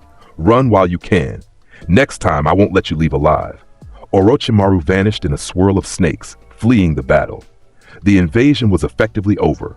With their leader gone and their elite forces destroyed, the Sound Ninja began retreating. The Sand Forces, led by Gaara's siblings, who had been convinced by Gaara to stand down, withdrew peacefully. Hiruzen collapsed, exhausted but alive. Naruto caught him before he hit the ground. You saved the village, the Hokage said weakly. Thank you, Naruto. It's my village too, Naruto replied simply. Even if people fear me, I'm not going to let it be destroyed. Medical ninja arrived, tending to Hiruzen's injuries. The battle was won, but at significant cost. Buildings were damaged, civilians injured, ninja fallen. But Konoha survived, and everyone now knew, definitively, that Naruto Uzumaki was the strongest force in the village. Aftermath. 1 week later. The village was rebuilding. Memorial services were held for the fallen. Alliances were being reassessed. Naruto stood on the Hokage monument, looking down at the village. He'd been awarded an automatic promotion to Chunin for his actions during the invasion, though he didn't particularly care about the rank. Impressive view, a voice said behind him. He turned to see Jiraiya, the legendary Toad Sage and one of the legendary Sannin. Kakashi had introduced them a few days prior. Jiraiya, Naruto acknowledged. What do you want? Direct. I like that. Jiraiya sat down on the monument's edge. I wanted to talk about your power, that destructive energy you use. It's unlike anything I've encountered in 50 years of being a ninja. It's called Ultra Ego, Naruto explained. And no, I can't teach it to you. It's not a jutsu or a technique. It's what I am. Because of the Nine Tails? Jiraiya guessed. Partially. The old man told you? He did. Nine Tails' hatred mixing with something during the sealing, creating a unique power. Fascinating. Jiraiya stroked his chin. Have you tried talking to the fox? Why would I? Naruto seemed genuinely confused. Because it's a living being sealed inside you. Understanding it might help you understand your power better. Naruto considered this. I can feel its rage sometimes, its hatred, but we don't exactly have conversations. Maybe you should try, Jiraiya suggested. I could teach you some meditation techniques, help you access your mindscape. Might be enlightening. What's in it for you? Naruto asked suspiciously. Research, Jiraiya admitted, and curiosity. You're a unique kid. I'd like to understand what makes you tick. Fine, Naruto agreed, but I'm not calling you sensei or master or any of that formal crap. Wouldn't dream of it, Jiraiya grinned. How about we start tomorrow? I'll show you how to access your mindscape and you can have a chat with your tenant. Mindscape, meeting Kurama. The meditation was surprisingly effective. Naruto found himself standing in what looked like a massive sewer system, dimly lit by flickering lights. Hello? His voice echoed. A deep, rumbling growl answered. Finally, you acknowledge my presence. Naruto walked toward the sound, finding a massive cage with a seal on it. Behind the bars, two enormous red eyes glared at him with hatred. You're the Nine Tails, Naruto observed. Kurama, right? That's what the old man called you? You dare speak my name? The fox's voice was filled with rage. You, who imprisoned me, who uses my chakra without permission. I don't use your chakra, Naruto corrected, approaching the cage fearlessly. My power is my own. You're just along for the ride. Kurama shifted, his massive form moving closer to the bars. You're not afraid of me. Why would I be? Naruto sat down cross-legged in front of the cage. You're locked up, and even if you weren't, I could probably kick your ass. The fox's laughter was bitter. Such arrogance. You think your little destruction tricks could harm a tailed beast? I literally just beat Shukaku last week, Naruto pointed out. And he's what, one-tailed? You're 9. Sure, you're stronger, but mathematically only 9 times stronger. I can handle those odds. Kurama was silent for a long moment, studying this strange boy. You're different from previous hosts. They feared me, hated me, tried to suppress me. I don't fear you, I don't hate you, and I don't need to suppress you because we're not connected in the normal way. Naruto leaned back on his hands. Look, I'm not going to pretend we're friends. You're a demon made of pure hatred. I'm a destroyer by nature, but we're stuck together, so we might as well not make each other miserable. What are you proposing? Kurama's tone was cautious. Nothing really. Just acknowledging you exist. Maybe having occasional conversations so you're not bored out of your mind in here. In exchange, you stop leaking murderous intent and making my life complicated. You think you can bargain with me? But Kurama sounded more curious than angry. I think we both benefit from cooperation, Naruto said. You're stuck in here because my dad sealed you. That's not my fault or yours. It's just the situation. We can either make the best of it or keep being adversarial for no good reason. Kurama was quiet for a long time. You remind me of him, your father. That same stubborn idealism. Never met him, Naruto said. Died sealing you. But apparently he thought I could handle having you inside me, so here we are. He believed in you, Kurama said softly. Even as an infant, that's why he chose this path. Yeah, well, his belief was accurate. I am handling it, and I'll keep handling it, with or without your cooperation. But cooperation is easier. Another long silence. Finally, Kurama spoke. Very well, Naruto Uzumaki. I will coexist peacefully for now. But understand, if you ever use my power without permission, if you ever try to control me like I'm a mere tool, this truce ends. Deal, Naruto agreed. And for what it's worth, I don't see you as a tool. You're your own being. Dangerous, angry, and kind of an asshole, but your own being nonetheless. Kurama's rumbling laugh echoed through the mindscape. You're a strange one, kid, but perhaps that's what this world needs. Someone too stupid to know when to be afraid. I prefer too strong to need fear, Naruto corrected with a grin. 2 weeks later, new missions. Life gradually returned to normal in Konoha. The village had survived, the relationships with Sand Village were being rebuilt. Gaara's transformation and alliance with Naruto helped, and Orochimaru remained in hiding. Naruto continued taking solo missions, now with even fewer restrictions. After his performance during the invasion, the council had begrudgingly accepted that trying to limit him was pointless. Kakashi still served as his coordinator, providing intel and strategic input. Their partnership had evolved into something functional. Kakashi provided the planning, Naruto provided the overwhelming force. Got a new assignment for you, Kakashi said, entering Training Ground 7, where Naruto was practicing with Sasuke. Both boys paused their sparring. Sasuke was significantly stronger now. His Sharingan fully matured, his techniques refined. He still couldn't beat Naruto, but the gap was narrowing, slowly. What kind of mission? Naruto asked. Akatsuki. Kakashi's tone was serious. We've received intelligence that 2 members are operating in the region, Itachi Uchiha and Kasame Hoshigaki. Sasuke's expression darkened immediately at his brother's name. And you want me to what, eliminate them? Naruto guessed. Engage and assess, Kakashi corrected. Akatsuki is collecting tailed beasts. You, as a Jinchuriki, are a target. We need to know their capabilities and intentions. They want tailed beasts? Naruto's smile was sharp. Good. Let them come try to take Kurama. I could use a challenge. This isn't a game, Naruto, Kakashi warned. These are S-rank criminals, extremely dangerous. So am I, Naruto countered. When do I leave? Tomorrow at dawn. I'll be providing support from a distance. I'm coming too, Sasuke interjected. No, Kakashi said immediately. Itachi is my brother, my target. And you'll die if you face him now, Naruto interrupted bluntly. You're strong, Sasuke. Stronger than most chunin, probably even some jonin. But Itachi Uchiha is on a different level entirely. Fighting him now would be suicide. You don't know that. Sasuke's Sharingan activated. I've gotten stronger, and he's still light years ahead of you. Naruto's tone was firm. I'm not saying you'll never be strong enough to face him. I'm saying right now, today, you're not ready. Accept that. The truth hurt, but Sasuke knew it was accurate. His month of training with Naruto had shown him exactly how vast the gap could be between ninja of different levels. Fine, Sasuke said through gritted teeth, but when you face him, come back with information. I need to know what I'm dealing with. Deal, Naruto agreed.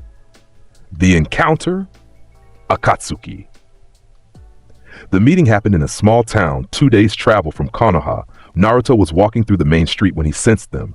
2 massive chakra signatures, deliberately not hiding their presence. Itachi Uchiha and Kasame Hoshigaki stood at the town center waiting. Naruto Uzumaki, Itachi's voice was calm, analytical. We've been looking for you. Yeah, I got that message, Naruto replied, walking forward casually. Something about collecting tailed beasts? Cute hobby. Kasame grinned, hefting his massive sword Samahata.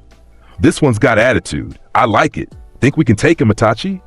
We'll see. Itachi's Mangekyo Sharingan activated, the 3 Tomoe pattern spinning. But first, let's test him. Before we fight, Naruto said, I've got a question. Why collect tailed beasts? What's the endgame? Peace, Itachi said simply. Peace through controlling weapons of mass destruction? Naruto laughed. That's the dumbest plan I've ever heard. It's not my plan, Itachi clarified. I'm simply following orders. Then your boss is an idiot, Naruto concluded. But whatever, you came for my tailed beast, here I am, take your shot. Kasame moved first, his massive sword swinging with devastating force. Water-style great shark bullet. The water shark that formed was enormous, powered by Kasame's absurd chakra reserves. It crashed toward Naruto with enough force to level buildings. Naruto raised one hand. Destruction cannon! The beam tore through the water shark, through Kasame's follow-up attacks, through the building behind them. Everything in its path simply ceased to exist. Kasame barely dodged, his eyes wide. What the hell kind of jutsu is that? Not a jutsu, Naruto replied. Just me being me. Itachi attacked from behind with a kunai, trying to catch Naruto off guard. The blade connected with Naruto's neck and shattered. Naruto's destructive aura had hardened his skin beyond what normal weapons could pierce. He turned to face Itachi, grinning. That the best the legendary Itachi Uchiha can do? Itachi's expression didn't change. Tsukuyomi. The world shifted. Naruto found himself in a red-tinted dimension bound to a cross. Multiple Itachis appeared, each holding blades. In this world, I control time and space, Itachi's voice echoed. 72 hours here is 1 second outside. I can torture you for days in an instant. Cool trick, Naruto said. His destructive aura began to pulse, and the genjutsu world started cracking. But here's the thing about illusions. They're not real. His power didn't just affect the physical world. It could destroy concepts, structures, even mental constructs. The Tsukuyomi was sophisticated, but it was still just an illusion. The red world shattered like glass. Naruto was back in reality, having been trapped for only a fraction of a second from an outside perspective. Itachi actually showed surprise. You broke through Tsukuyomi? Impossible. Stop using that word. Naruto's aura exploded fully now, purple-red energy crackling violently. I am destruction incarnate. Your illusions, your ninjutsu, your legendary techniques, they're all just things for me to destroy. He launched himself at both Akatsuki members simultaneously. Annihilation Fist! Kasame blocked with Samehada. The sword screamed, trying to absorb the energy, but there was nothing to absorb. Destructive energy wasn't chakra, it was fundamental annihilation. The sword began to crack and wither. My sword! Kasame's shock was genuine. Itachi tried Amaterasu, the black flames that never extinguish. They caught Naruto's clothes, burning with intensity that should consume anything. Naruto's aura erased them. Fire that never goes out? Meet destruction that erases everything, including fire. Both Akatsuki members exchanged glances. They were in trouble. Retreat, Itachi said calmly. What? But we haven't. Kasame started. Now, Kasame. Itachi's tone left no room for argument. We're outmatched. They vanished in a swirl of crows and water, retreating rapidly. Naruto could have pursued, but he let them go. He'd proven his point. Akatsuki wasn't as scary as their reputation suggested. At least not to him. Kakashi emerged from his observation point. That was impressive. You fought 2 S-rank criminals to a standstill. I was winning, Naruto corrected. They ran before I could finish them. Still, important information. Kakashi was already composing the mission report in his head. Akatsuki is after tailed beasts, but they're not confident they can capture you. That buys us time. Let them come back stronger next time, Naruto said with a grin. I'm always up for a good fight. Final week before part 2, preparations. Word of Naruto's encounter with Akatsuki spread quickly. The fact that he'd fought off 2 S-rank criminals, including the legendary Itachi Uchiha, cemented his reputation as Konoha's strongest ninja despite his age. Sasuke was both frustrated and motivated by this news. His brother had fled from Naruto. That was simultaneously humiliating. Itachi wasn't invincible, and intimidating. Naruto was that strong. I need to get stronger, Sasuke said to Naruto during their training. Much stronger. Agreed, Naruto replied. But you're on the right path. Your Sharingan is fully mature. Your techniques are solid. Your physical conditioning is excellent. You just need time to build experience. Time is the one thing I don't have, Sasuke said bitterly.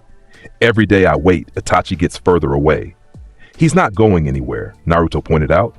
He's in Akatsuki. I know where to find him. When you're ready, I'll help you track him down. But you fight him before you're prepared. You die. Simple as that. Why do you care? Sasuke asked suddenly. About whether I die or not? Naruto was quiet for a moment. Because you're the closest thing I have to a real rival. Everyone else is either too weak to challenge me or too scared to try. You're neither. You push yourself constantly, you refuse to give up, and you're actually getting stronger at a noticeable rate. That's rare. He looked at Sasuke seriously. I don't want you to die because I want you to become strong enough to actually fight me seriously someday. A real battle where neither of us holds back. That's what I'm looking forward to. Sasuke nodded slowly, understanding. In Naruto's world, that was respect. Naruto Uzumaki. The village's new understanding. A village meeting was called. Jonin, Chunin, and clan heads. The topic? Naruto Uzumaki. We need to address the elephant in the room, one clan head said. Naruto is stronger than any single ninja in this village, possibly stronger than several of us combined. What happens if he decides to turn against Konoha? He won't, Kakashi said firmly. He's had countless opportunities to betray the village. He hasn't. He's also a weapon we can barely control, another argued. His methods are brutal, his power unchecked. And that power saved this village during the invasion, Hiruzen interrupted. Naruto eliminated Orochimaru's forces, prevented Shukaku from destroying the stadium, and drove off our enemies. We owe him our lives. We also fear him, Shikaku Nara said quietly. Let's be honest, everyone in this room is afraid of what Naruto could do if he wanted to. Good, Hiruzen replied. Fear breeds caution. Caution breeds respect. As long as Naruto feels respected rather than persecuted, he has no reason to turn against us. And if something changes, the question hung in the air. Then we pray, Hiruzen said simply, because at that point, there's nothing we could do to stop him. The somber truth settled over the meeting. Naruto's reflection, final night of part 1. Naruto sat on the Hokage monument again, his favorite spot for thinking. The village spread out below him, peaceful, recovering, alive. Kurama's voice echoed in his mind. You've come far, Kit, from a feared child to the village's greatest weapon. Is that what I am? Naruto asked mentally. Just a weapon? You're whatever you choose to be, Kurama replied, his tone unusually thoughtful. Your power makes you a weapon, yes, but your choices make you who you are. I've killed a lot of people, Naruto said quietly. Destroyed a lot of lives. Does that make me a villain? It makes you a destroyer, Kurama answered. Whether that's villainous depends on what you destroy and why. You've destroyed threats, eliminated enemies, protected this village. That's not evil, that's war. But I enjoy it, Naruto admitted. The fighting, the destruction, the feeling of power. Is that wrong? Enjoyment doesn't equal malice, Kurama said. A chef can enjoy cooking, a teacher can enjoy teaching, a warrior can enjoy battle. It's the intent that matters. Naruto considered this. I don't want to be evil. I just want to be the strongest. Then continue as you are, Kurama advised. Be strong, be destructive, but be purposeful. Choose your battles, choose your targets, and remember, power without purpose is just chaos. When did you become philosophical? Naruto asked with a mental smirk. When I got stuck with a host who actually talks to me instead of treating me like a battery, Kurama replied, amusement in his voice. Naruto stood, looking down at the village one more time. Tomorrow would bring new challenges. Akatsuki would return, stronger and better prepared. Other villages would start seeing him as a threat. More powerful enemies would emerge to test him. Good, he lived for that.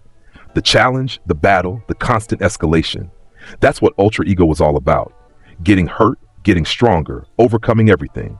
Let them come, Naruto said to the night sky. I am Naruto Uzumaki. I am destruction incarnate. I am the apex predator, and I'm just getting started. His destructive aura pulsed once, briefly illuminating the monument in purple-red light. Somewhere far away in an underground hideout, Akatsuki members received Itachi's report about the red-haired boy who nearly killed them both. The leader, a man with Rinnegan eyes, studied the information carefully. Interesting, Pain said. This Naruto Uzumaki may be more valuable than we anticipated, or more dangerous. Time will tell which. In Odagakure, Orochimaru nursed his wounds and planned his revenge, obsessing over claiming Naruto's unique power for himself. In Konoha, Sasuke trained relentlessly, pushing himself to bridge the gap between himself and both his brother and his rival. And in the village's shadows, root operatives watched Naruto carefully, Danzo plotting how to bring such power under his control. The pieces were moving. The chessboard was being set.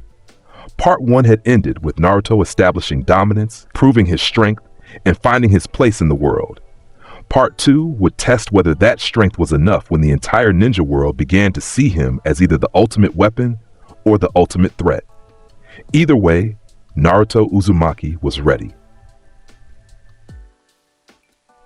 3 months after the invasion, Naruto stood in the Hokage's office receiving a mission briefing. But this wasn't from Hiruzen. Tsunade Senju, the legendary medical ninja and new 5th Hokage, studied him with a mixture of respect and concern. Jiraiya's intelligence network has confirmed it, she said. Akatsuki is planning a full-scale operation to capture all 9-tailed beasts. They're targeting you specifically, Naruto. Let them try, Naruto replied confidently. This isn't a joke, Tsunade's voice was firm. We're talking about a coordinated assault from multiple S-rank criminals. Even you can't fight all of them simultaneously. Why not? Naruto's question was genuine. I beat 2 of them already. How much harder can it be? Much harder, Tsunade said, which is why I'm assembling a protection detail. Elite Jonin to support you during... No, Naruto interrupted. Excuse me? No protection detail, no backup, no support. Naruto's tone was final. If Akatsuki wants my tailed beast, they can come try to take it themselves. I'll be waiting. That's suicide! Tsunade slammed her hands on the desk.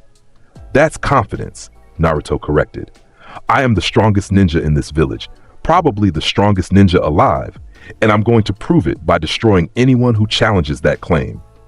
He turned to leave, pausing at the door. But thanks for the concern, Tsunade. I appreciate that you care. Just trust that I know what I'm doing. As he left, Tsunade sighed deeply. He's going to get himself killed. Or he's going to change the entire ninja world, Shizune, her assistant, observed. That's what I'm afraid of, Tsunade replied. Naruto walked through Konoha's streets, the evening sun casting long shadows. Children played, vendors sold their wares, ninja trained in open areas. Normal life, life he protected during the invasion, life he'd continue to protect in his own destructive way. A kid, maybe 8 years old, ran past him, then stopped, staring with wide eyes. Not fear, Naruto noted. Awe. You're Naruto Uzumaki, the kid said. The one who stopped the invasion.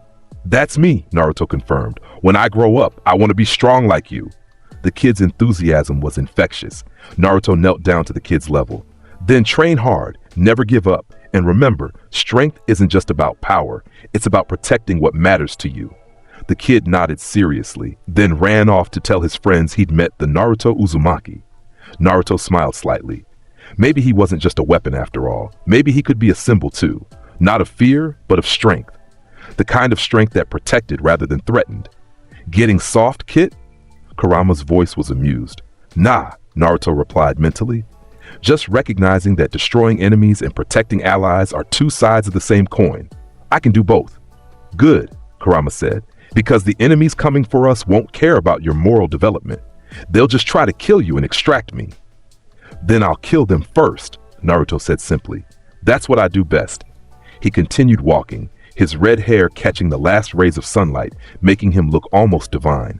The destroyer god walking among mortals. Part 1 was complete.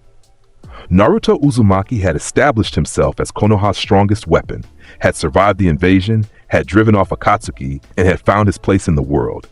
But the real war was just beginning. Akatsuki was mobilizing. Other villages were preparing. Legendary threats were emerging.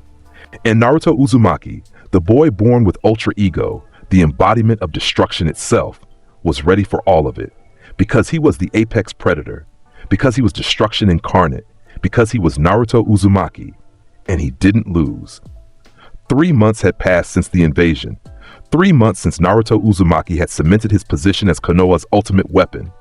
3 months since Akatsuki had retreated, terrified of the red-haired destroyer who'd nearly killed 2 of their strongest members.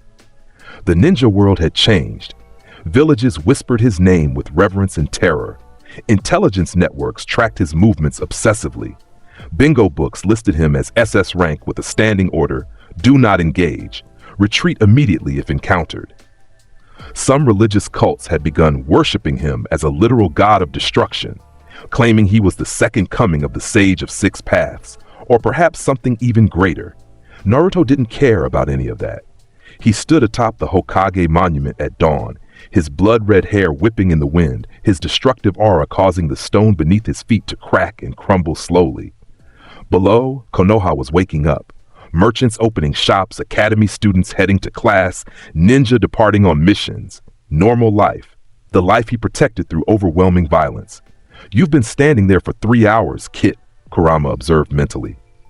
What's got you contemplating existence? I'm bored, Naruto admitted. Nobody challenges me anymore. Missions are jokes. Training partners can't keep up. Even Sasuke's hitting a plateau. You've become too strong too fast, Kurama said. There's no one left in this village who can push you. Maybe in the entire continent. Then I need to find stronger opponents. Naruto's grin was sharp and predatory. Or create them. Before Kurama could respond, Naruto sensed multiple chakra signatures approaching rapidly from the village entrance. Strong signatures. Coordinated. Hostile. His grin widened. Finally, something interesting.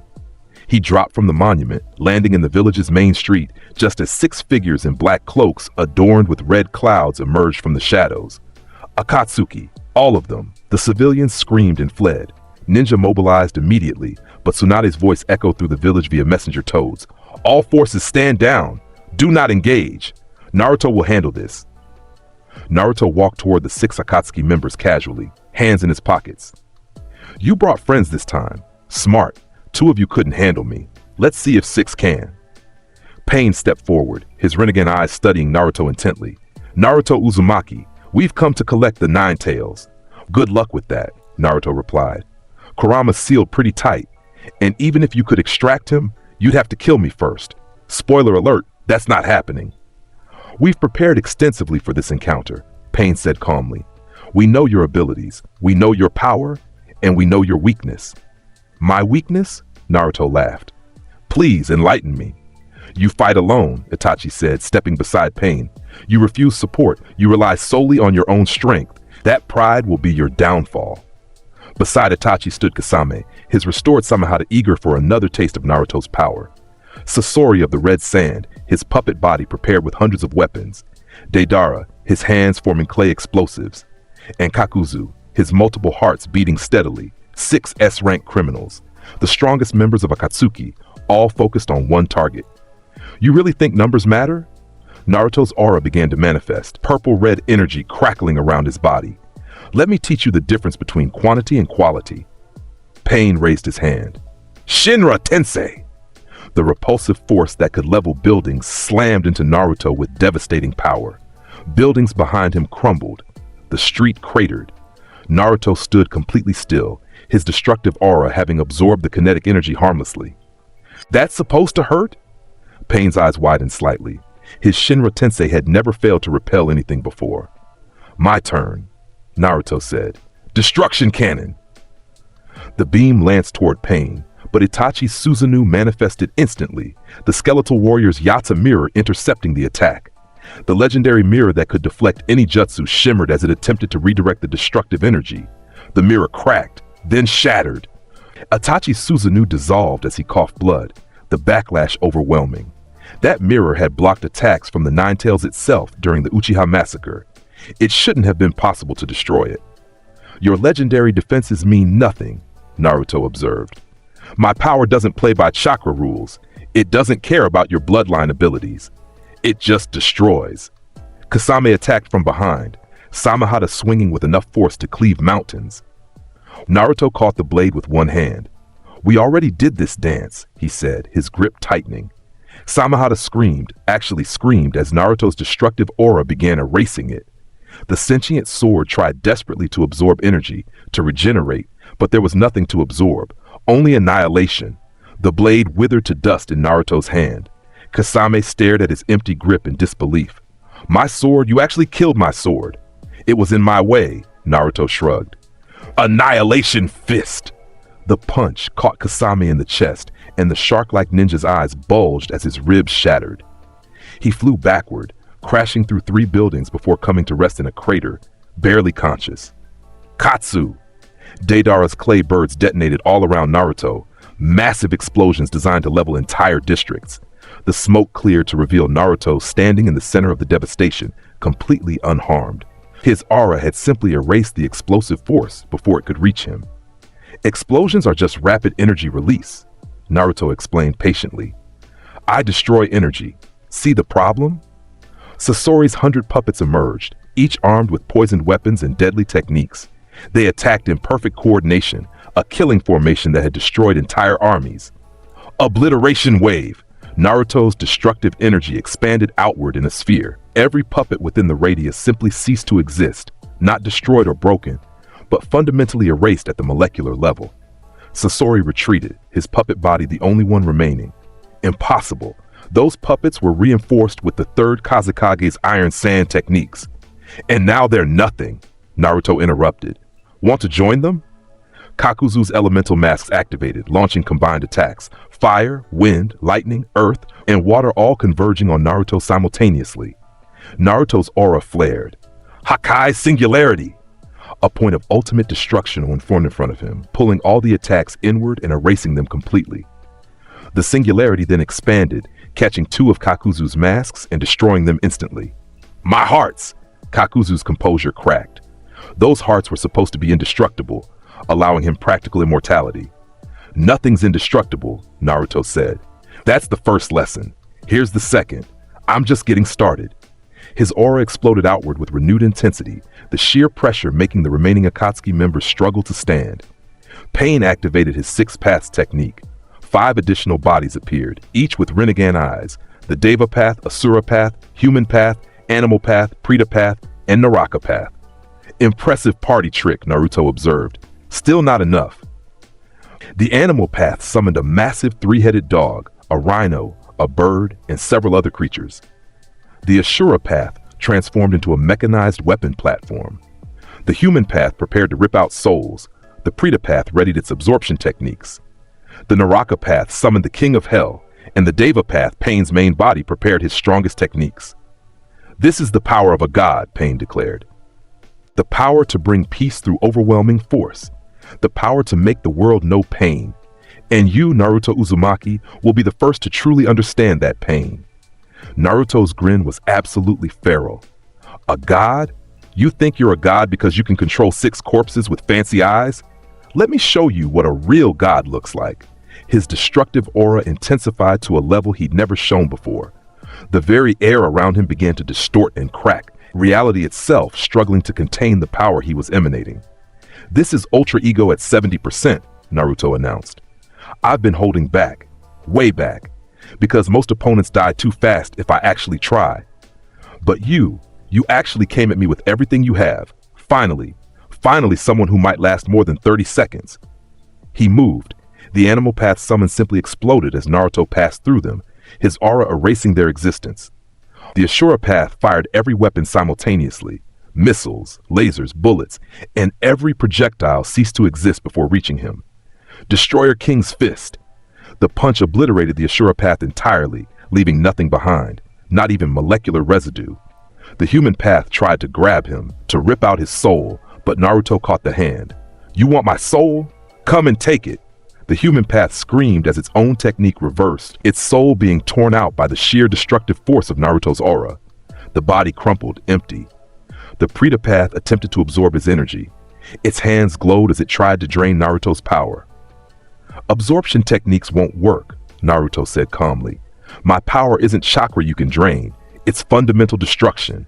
You can't absorb annihilation. You can only be annihilated.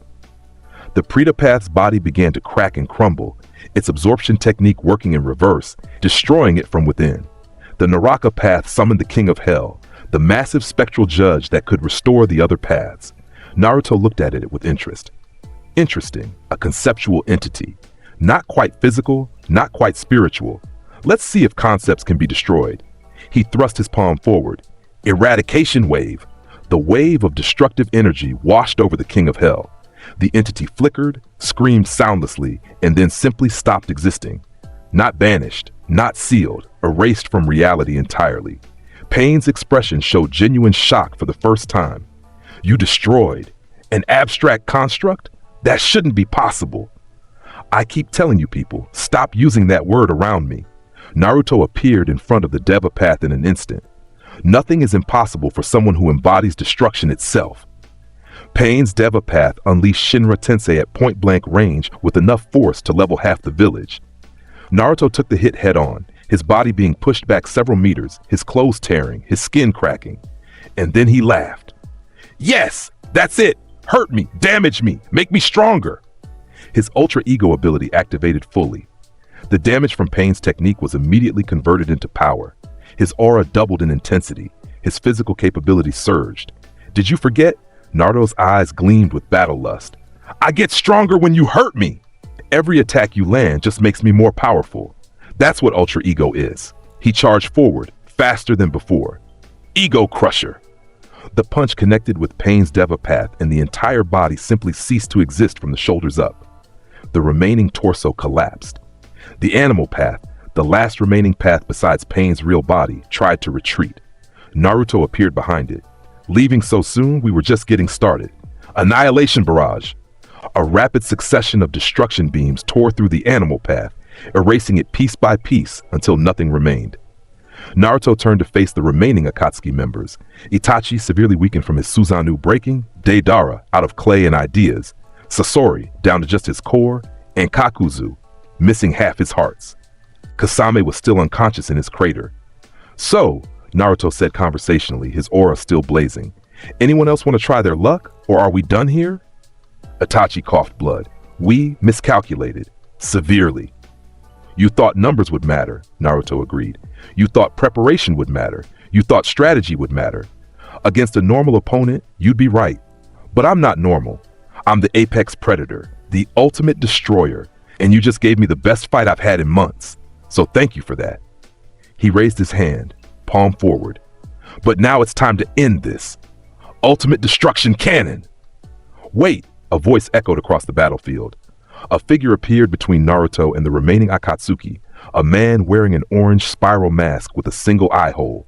Toby, Pain's voice came from somewhere else entirely, his real body controlling the paths remotely. "Naruto Uzumaki," the masked man said, "your power is indeed impressive, but you're fighting the wrong enemy."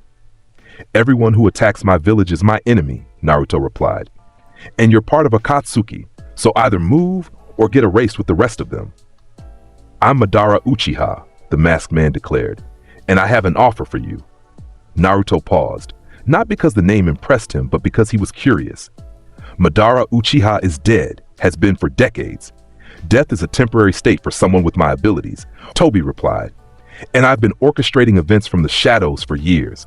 The Akatsuki, the collection of tailed beasts, the coming war, all part of my plan." "And what plan is that?" Naruto asked, his hand still raised, ready to fire. "The infinite Tsukuyomi," Toby explained. "A genjutsu cast on the entire world, creating a reality where everyone experiences their perfect dream. No more war, no more pain, no more suffering. Eternal peace through eternal dreams." "That's the dumbest plan I've ever heard," Naruto said immediately. "And I've heard Deidara's art is Explosion's philosophy, which was pretty dumb." "Hey," Deidara protested weakly. "You're talking about enslaving everyone's minds," Naruto continued, "forcing them into fake realities. That's not peace, that's mass imprisonment. And you expect me to be okay with that?" "I expect you to recognize that in the infinite Tsukuyomi, you could have anything you want," Toby countered. "Power, respect, worthy opponents who never truly die, endless battles with no consequences. You could live in a world specifically tailored to your desires." Naruto's expression darkened. "You really don't get it, do you? I don't want a fake world. I don't want dream battles. I want real challenges, real victories, real power. What's the point of being the strongest if it's all just an illusion?" He took a step forward. "And more importantly, you want to put my village into your fucked up dream prison. You want to rob everyone here of their agency, their choices, their reality.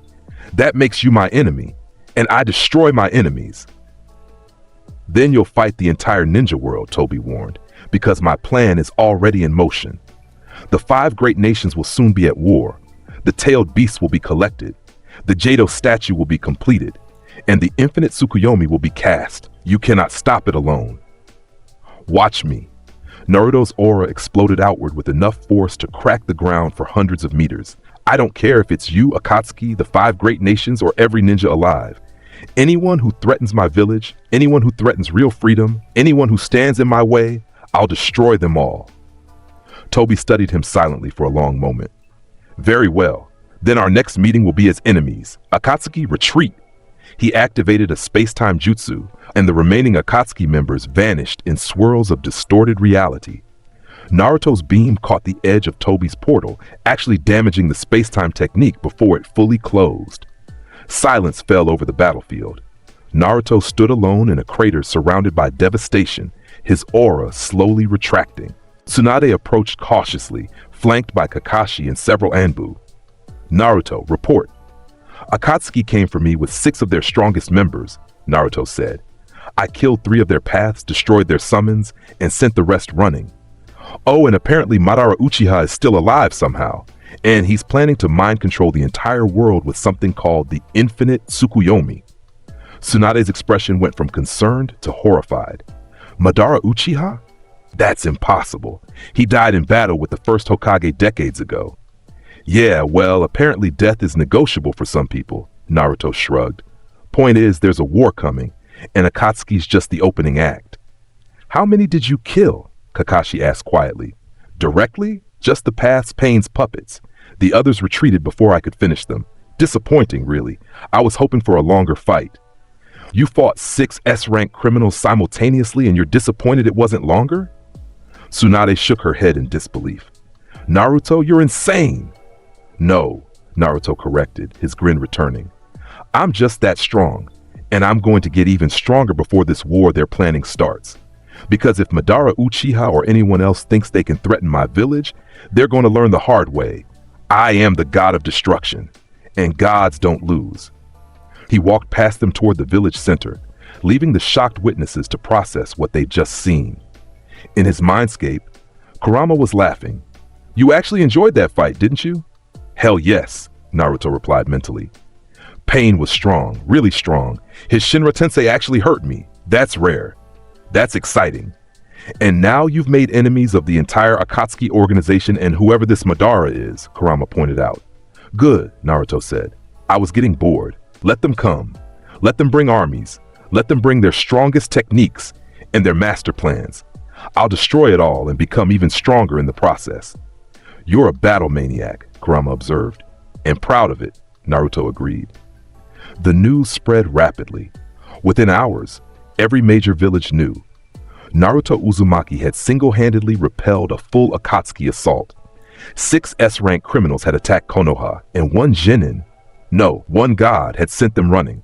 The Raikage read the report with growing disbelief. This is impossible. 6 Akatsuki members, including Pain and Itachi Uchiha, were defeated by a single shinobi? Not just defeated, Lord Raikage, his aide corrected, dominated. According to our intelligence, Naruto Uzumaki killed 3 of Pain's 6 paths, destroyed Kasame Samehada, broke Itachi Susanoo, and neutralized the others before they retreated. This boy is 15 years old? The Raikage said. How is this possible? Unknown, sir. But our analysis suggests he possesses power beyond even the legendary Sannin, possibly beyond even the previous Kage. The Raikage stood, his massive frame radiating authority. Then Kumogakure must secure an alliance with Konoha immediately. If this Naruto Uzumaki is as powerful as reported, we want him as an ally, not an enemy. In Iwagakure, the Tsuchikage Onoki floated in his office, reviewing the same intelligence reports. This power, it reminds me of the battles I witnessed between Madara Uchiha and the first Hokage. Pure, overwhelming force that transcends normal shinobi capabilities. What should we do, Lord Tsuchikage? His granddaughter Kurotsuchi asked. For now, nothing, Onoki decided. We observe, we prepare, and we pray that Naruto Uzumaki's loyalty to Konoha remains absolute. Because if he ever turns against the shinobi world, I'm not certain anyone could stop him. In Kirigakure, the Mizukage Meiterumi studied the reports with a mixture of fascination and concern. A Jinchuriki who's actually stronger than his tailed beast, who can destroy legendary defenses and overwhelm multiple S-rank opponents. This changes everything. Should we consider him a threat, Lady Mizukage? Her aide asked. We consider him the threat, Mei corrected. All other concerns become secondary if Naruto Uzumaki decides to act against any village. Our best option is diplomatic neutrality and cautious observation. In Tsunagakure, Gaara read the reports about Naruto's battle with intense interest. He'd encountered Naruto during the Chunin exam's invasion, had felt that overwhelming power firsthand, had been offered something he'd never received before. Understanding. He's gotten even stronger, Gaara murmured, and he's still protecting his village, just like he said he would. Tamari looked over his shoulder at the report. You admire him. I understand him, Gaara corrected. We're both Jinchuriki, both used as weapons, but he's chosen to be a weapon on his own terms, with his own power, for his own reasons. That's inspiring. Think you could beat him? Kankuro asked from the corner. Gaara's sand shifted unconsciously. No, not even with Shukaku's full power. Naruto Uzumaki is beyond conventional measurement. He's effectively a force of nature now.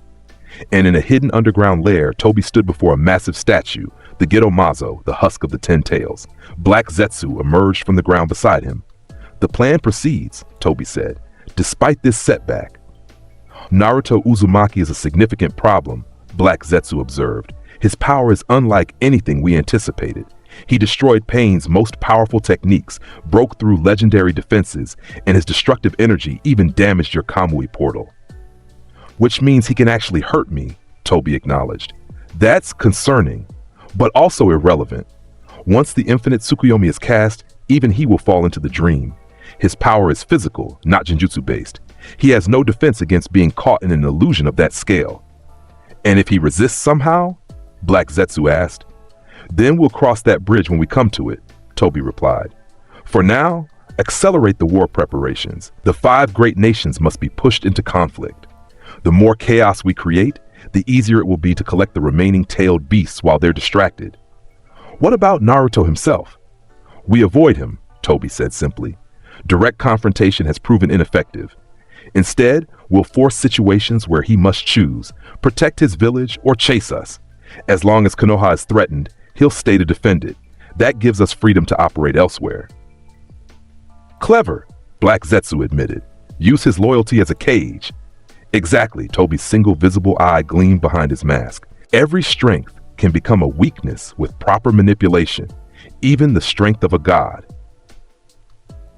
1 week after the Akatsuki attack, Naruto was summoned to an emergency Kage summit. The 5 great nations had agreed to meet in the Land of Iron, a neutral territory, to discuss the Akatsuki threat and coordinate a response. Tsunade had insisted Naruto attend. Your power is central to any defense strategy. The other Kage need to see what we're working with.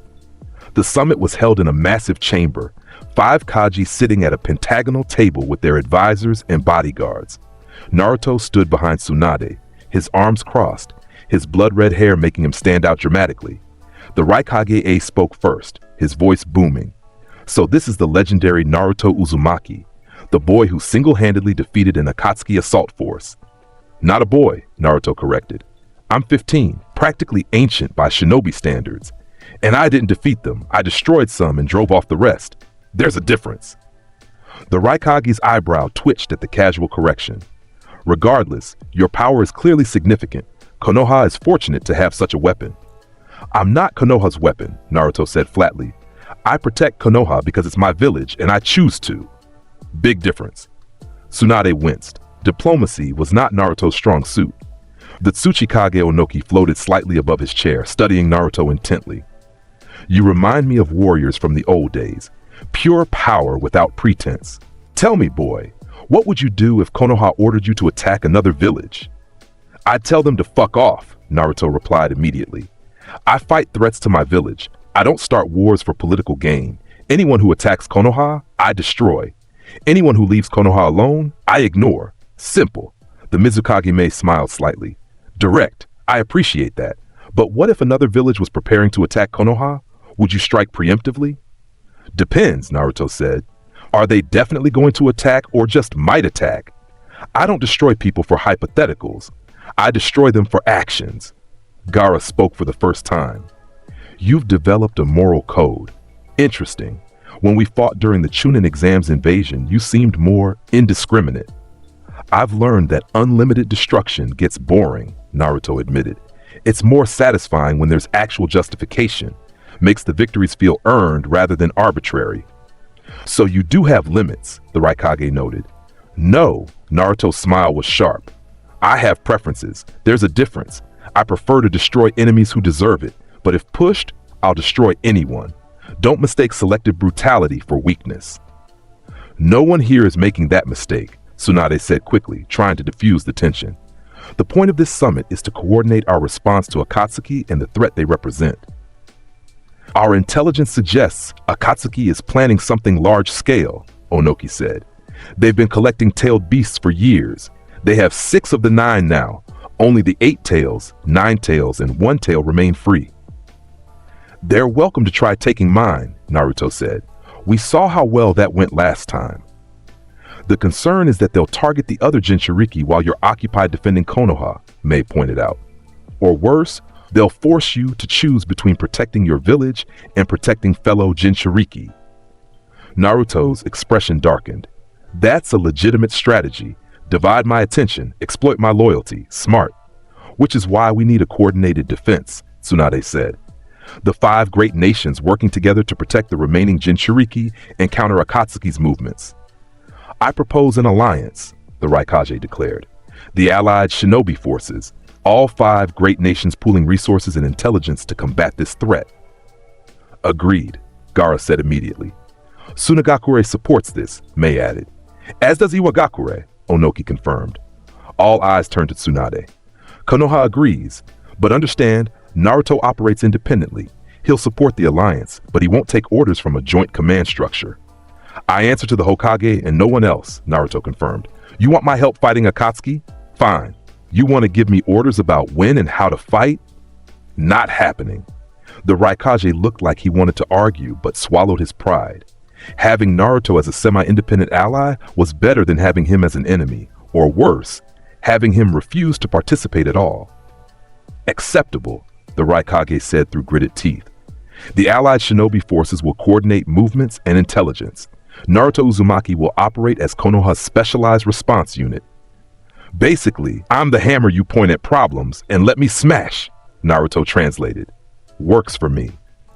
The summit continued, discussing logistics, command structures, and strategic deployments.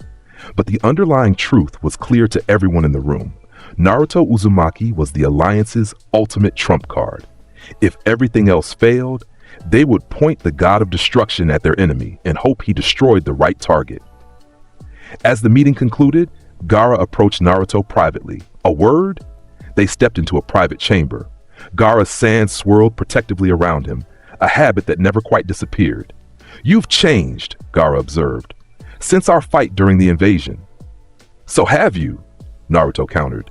You're the Kazekage now, respected by your village, protecting rather than destroying indiscriminately. Because of you, Gaara said quietly. You showed me that being a Jinchuriki doesn't mean being a monster, that we can choose what we protect instead of just being weapons others wield. And now you're worried about me, Naruto guessed.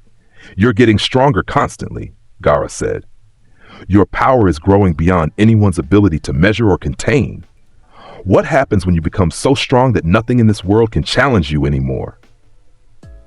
Naruto was quiet for a moment. That's the question, isn't it? What do I do when I've destroyed every threat, defeated every opponent, become literally unstoppable?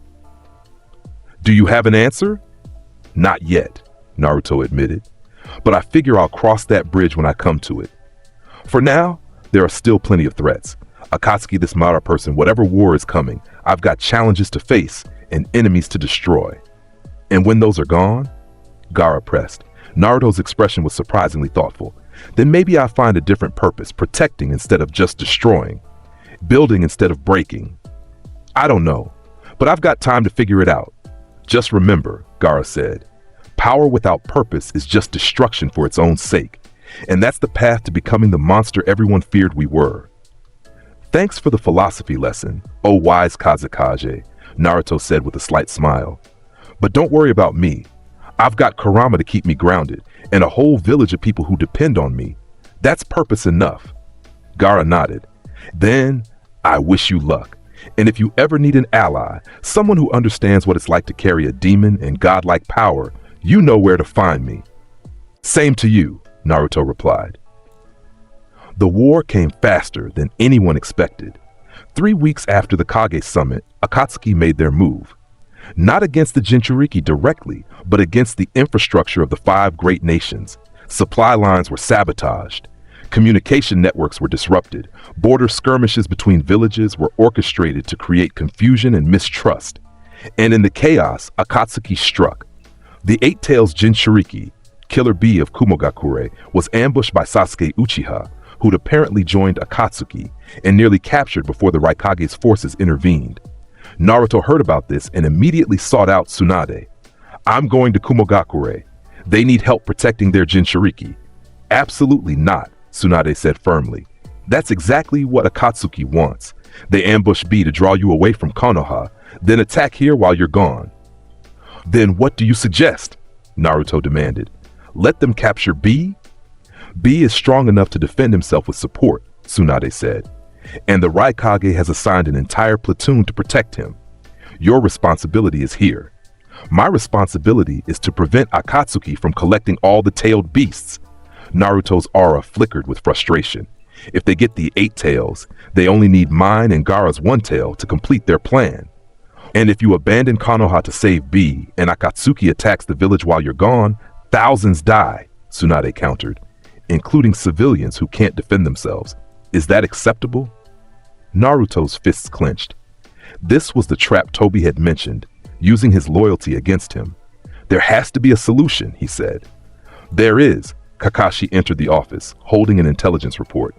We received word from our spies. Akatsuki is planning a simultaneous assault on all 3 remaining Jinchuriki locations, Kumogakure, Sunagakure, and Konoha, 3 days from now. They're forcing a decisive battle, Tsunade realized. And splitting our forces, Kakashi added. The allied shinobi forces can provide support to Kumogakure and Sunagakure, but that leaves Konoha's defenses thinner. Then I stay here and defend the village, Naruto decided. If Akatsuki wants my tailed beast, they come to me, on my territory, where I have every advantage. What about B and Gaara? Tsunade asked. B can handle himself. Guy's supposedly the perfect Jinchuriki, right? Full control of his tailed beast. And Gaara's got an entire village plus allied support. They'll be fine. You have a lot of faith in people you barely know, Kakashi observed. I have faith in their strength, Naruto corrected. B's a perfect Jinchuriki. Gaara's the Kazekage. They're not weak, and if they can't hold off Akatsuki with allied support, then they don't deserve to be called Jinchuriki. That's harsh, Tsunade noted. That's reality, Naruto replied. In this world, you're either strong enough to survive or you're not. I can't protect everyone. I can only protect what's mine, and Konoha is mine. Kakashi and Tsunade exchanged glances. This was the fundamental truth of Naruto Uzumaki. He was ultimately selfish in his protection. He'd destroy anything that threatened his village, but he wouldn't sacrifice his village to save others. It wasn't heroic, but it was honest. 3 days, Tsunade said. Prepare the village's defenses. Set up evacuation protocols for civilians. Deploy sensor units to detect Akatsuki's approach. And Naruto, when they come, show them why attacking Konoha was the biggest mistake they've ever made. Naruto's grin was absolutely feral. Oh, I plan to. They want the 9 tails? They're going to get the Destroyer God instead. And this time, I'm not letting anyone escape. The 3 days passed in tense preparation. Konoha's ninja trained intensively. Civilians were moved to reinforce shelters. Sensor barriers were erected around the village. Anbu teams patrolled constantly, and Naruto waited. He stood atop the Hokage monument on the day of the predicted attack, his destructive aura barely contained. Kurama's presence was more active than usual, the fox's chakra mixing with Naruto's own power. You feel them coming? Naruto asked mentally. Multiple powerful signatures approaching from different directions, Kurama confirmed. At least 6 distinct chakra sources, strong ones. Akatsuki's bringing everyone they have left, Naruto observed. Good, I was hoping for a real fight. The first to arrive was Deidara, flying on a giant clay bird high above the village. Konoha, witness the beauty of my art, Katsu. Massive clay bombs rained from the sky, each one powerful enough to level city blocks. Naruto raised one hand. Obliteration domain. A sphere of destructive energy expanded outward from his position, encompassing the entire sky above Konoha. Every single bomb that entered the domain simply ceased to exist. Deidara's eyes widened in horror. My art! You're destroying my art before it can even explode. That's not fair. Life's not fair, Naruto replied. He pointed at Deidara. Destruction cannon! The beam lanced upward, cutting through Deidara's clay bird. The explosion artist barely managed to escape on a smaller bird, his main transport destroyed. I'll show you true art, Deidara screamed, preparing his ultimate technique. C4 Karura. He created a giant clone of himself, made of microscopic bombs designed to infiltrate an opponent's body and explode from within. His most deadly technique, the one that could kill even the strongest opponents.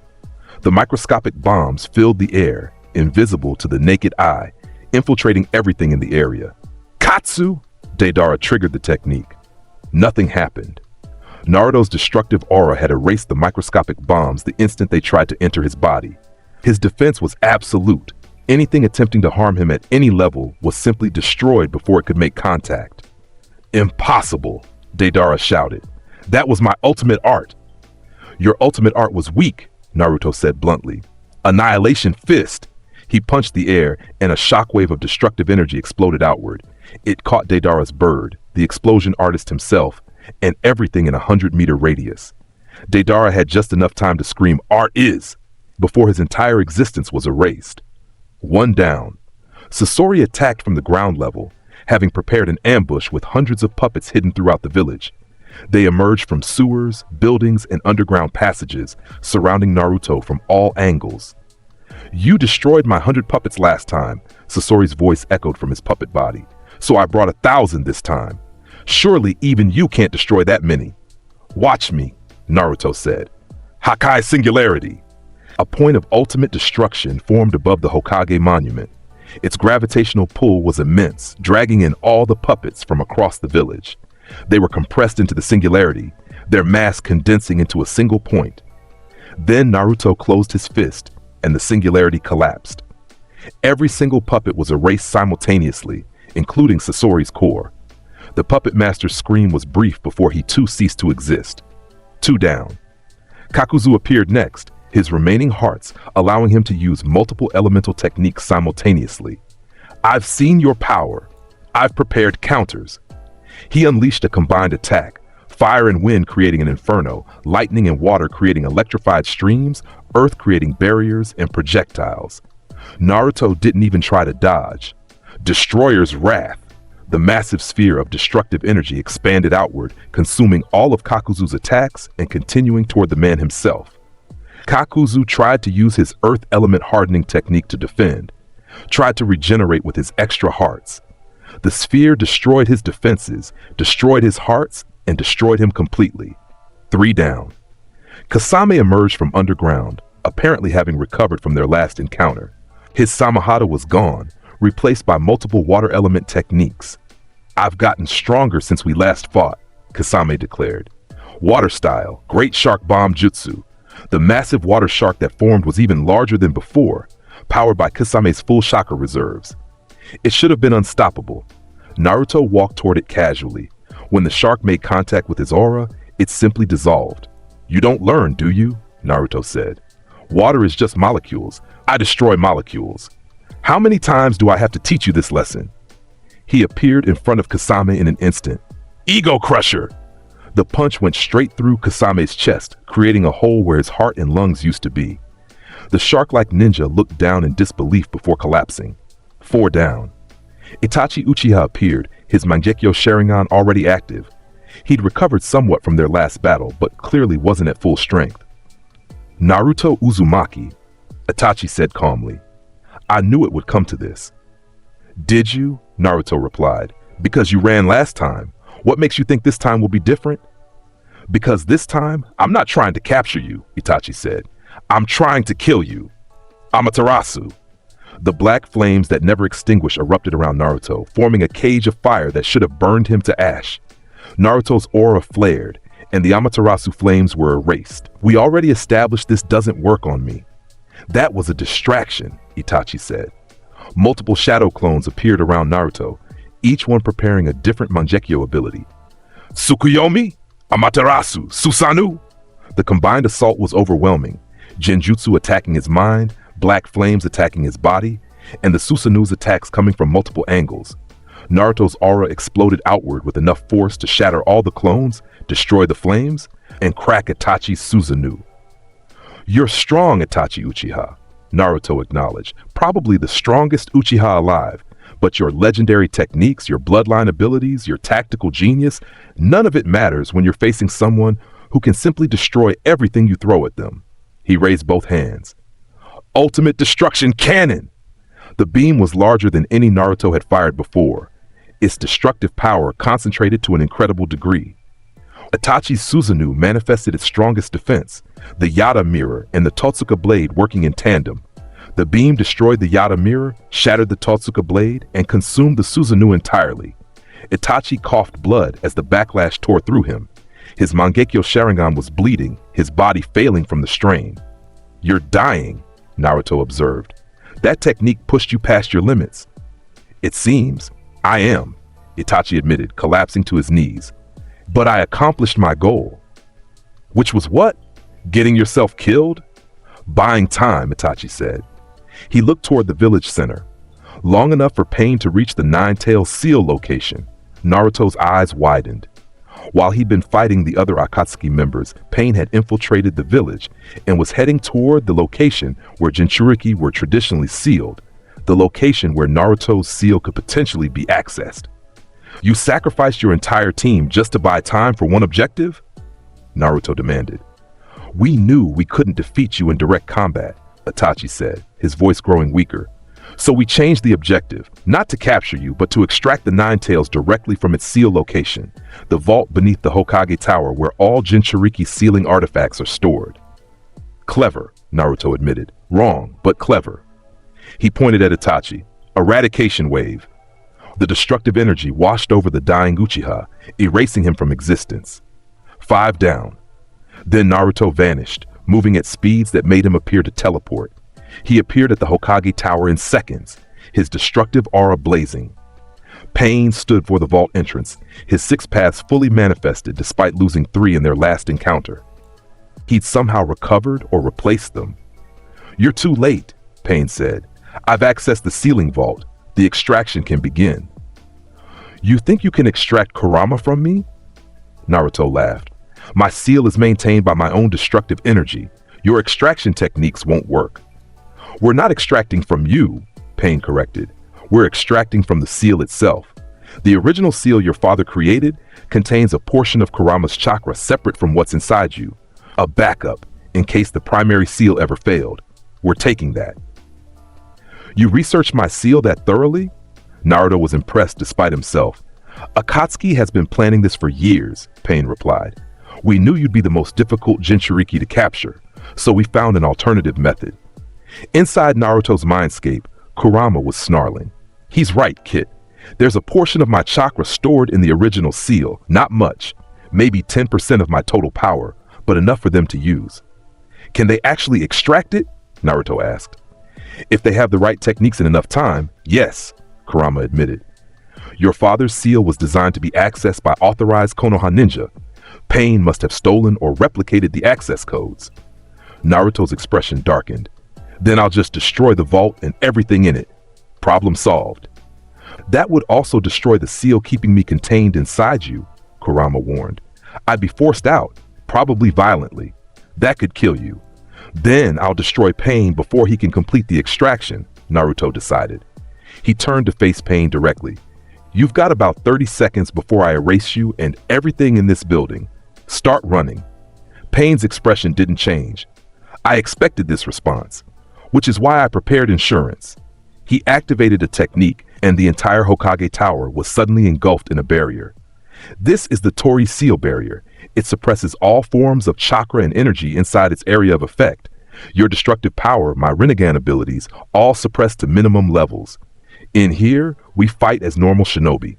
Naruto tested his aura. It was still present, but dramatically reduced. Maybe 20% of its normal strength. Impressive, he admitted. You actually found a way to handicap me. That's new. We learned from our mistakes, Pain said. Our first encounter taught us that direct confrontation with your full power is suicide. So we created conditions where your power is limited. And you think that makes us equal? Naruto's grin was sharp. Even at 20%, I'm still stronger than you. We'll see, Pain said. Almighty push. The repulsive force slammed into Naruto with significant power, pushing him back several meters. Without his full destructive aura to absorb the impact, he actually felt it. Okay, that actually kind of hurt, Naruto admitted, his smile widening. Finally, a real challenge. He charged forward, his speed still incredible even with his power suppressed. His fist collided with Pain's Deva path, and the impact created a shockwave that shattered windows throughout the building. Pain's body was pushed back, cracks forming in the puppet's structure. But it didn't break completely. The suppression field was equalizing their combat effectiveness. Universal pull. Pain's Bansho Tenin technique dragged Naruto toward him, and the Asura Path's mechanical arms extended, firing missiles at point-blank range. Naruto twisted in midair, dodging some missiles and taking others directly. The explosions actually damaged him. His clothes tore, his skin bruised, blood dripped from minor cuts. And he laughed. Yes! This is what I've been waiting for. His ultra ego ability activated even in the suppressed state. The damage he'd taken converted to power, his strength surging even within the barrier's limits. Destruction Fist! His punch caught the Asura path directly, and despite the suppression, the destructive energy was enough to obliterate the mechanized puppet completely. Pain's remaining paths attacked in coordination. The animal path summoned creatures. The human path tried to extract Naruto's soul. The Preta path attempted to absorb his energy. The Naraka path prepared to restore damaged paths. Naruto was actually being pushed back. In this suppressed state, facing multiple opponents simultaneously was genuinely difficult. "This is amazing," Naruto shouted, dodging a summon's attack while deflecting the human path's soul-ripping technique. "You actually made me work for it. Pain, you magnificent bastard." He unleashed a partial destruction cannon, weaker than normal but still devastating. It destroyed the animal path summons and forced the other paths to retreat. "I'm at maybe 30% power now thanks to your damage," Naruto assessed. "And I'm still winning. Want to know why? Because even suppressed, even limited, even handicapped, I'm still the apex predator." His aura flared within the barrier's constraints, pushing against the suppression. The barrier was straining, cracks forming in its structure. Pain realized his barrier was failing. Chibaku Tensei! He activated his ultimate technique, a miniature black hole of gravity that began pulling everything in the building toward it. The gravitational force was immense, pulling stone, metal, furniture, and even Naruto toward the growing sphere. "You're trying to seal me?" Naruto struggled against the pull, his feet digging into the floor. "Creative. Wrong, but creative." He planted his feet and pushed back against the gravitational force. His destructive aura, even suppressed, began to fight the technique. It was a battle of raw power versus gravitational manipulation. The building around them was being torn apart, chunks of the Hokage Tower being pulled into the Chibaku Tensei sphere. This technique sealed the Nine Tails once before. Pain declared, "It can seal you as well." "The Nine Tails is my tenant, not me," Naruto roared back, "and I'm a hell of a lot more stubborn than a tailed beast." He released his power fully, even within the barrier. His destructive aura exploded outward with enough force to crack the suppression barrier completely. The barrier shattered. Naruto's power returned to full strength instantly. "Oh no," Pain said. "Oh yes!" Naruto's aura blazed with renewed intensity. "Ultimate Hakai Singularity!" He created his own gravitational technique, not to seal but to destroy. A point of pure annihilation that counteracted Pain's Chibaku Tensei. The two techniques collided, gravitational force versus destructive force.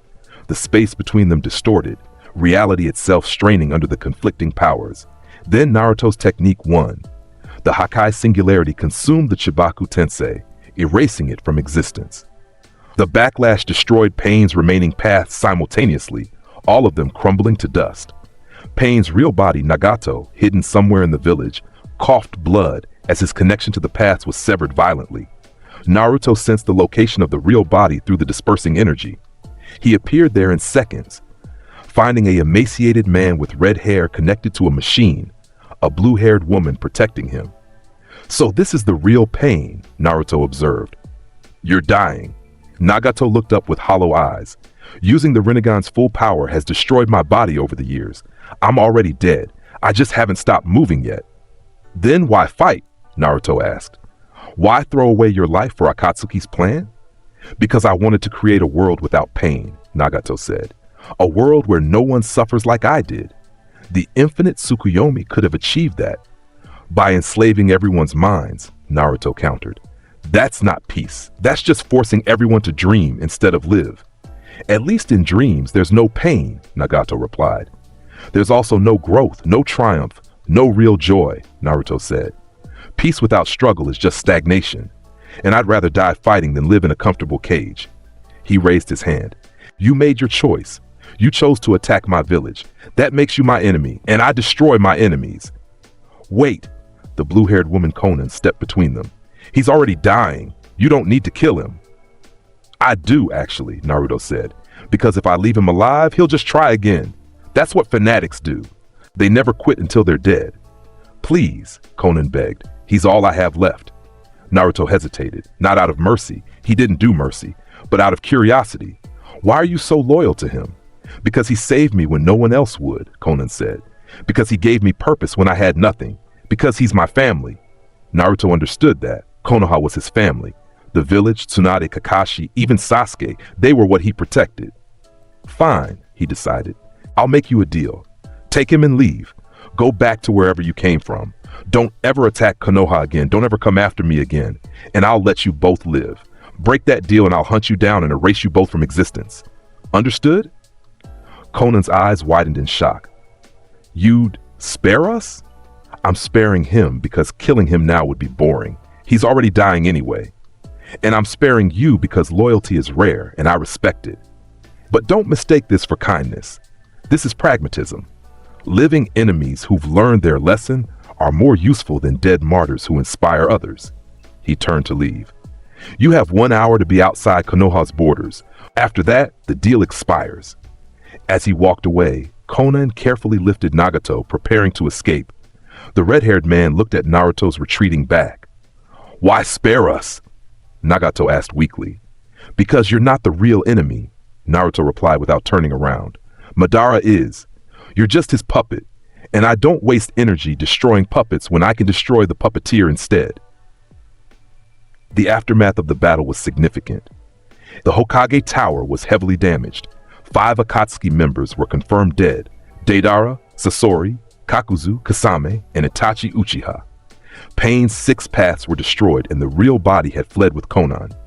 Akatsuki's assault on Konoha had been a complete failure. Reports came in from the other battle sites.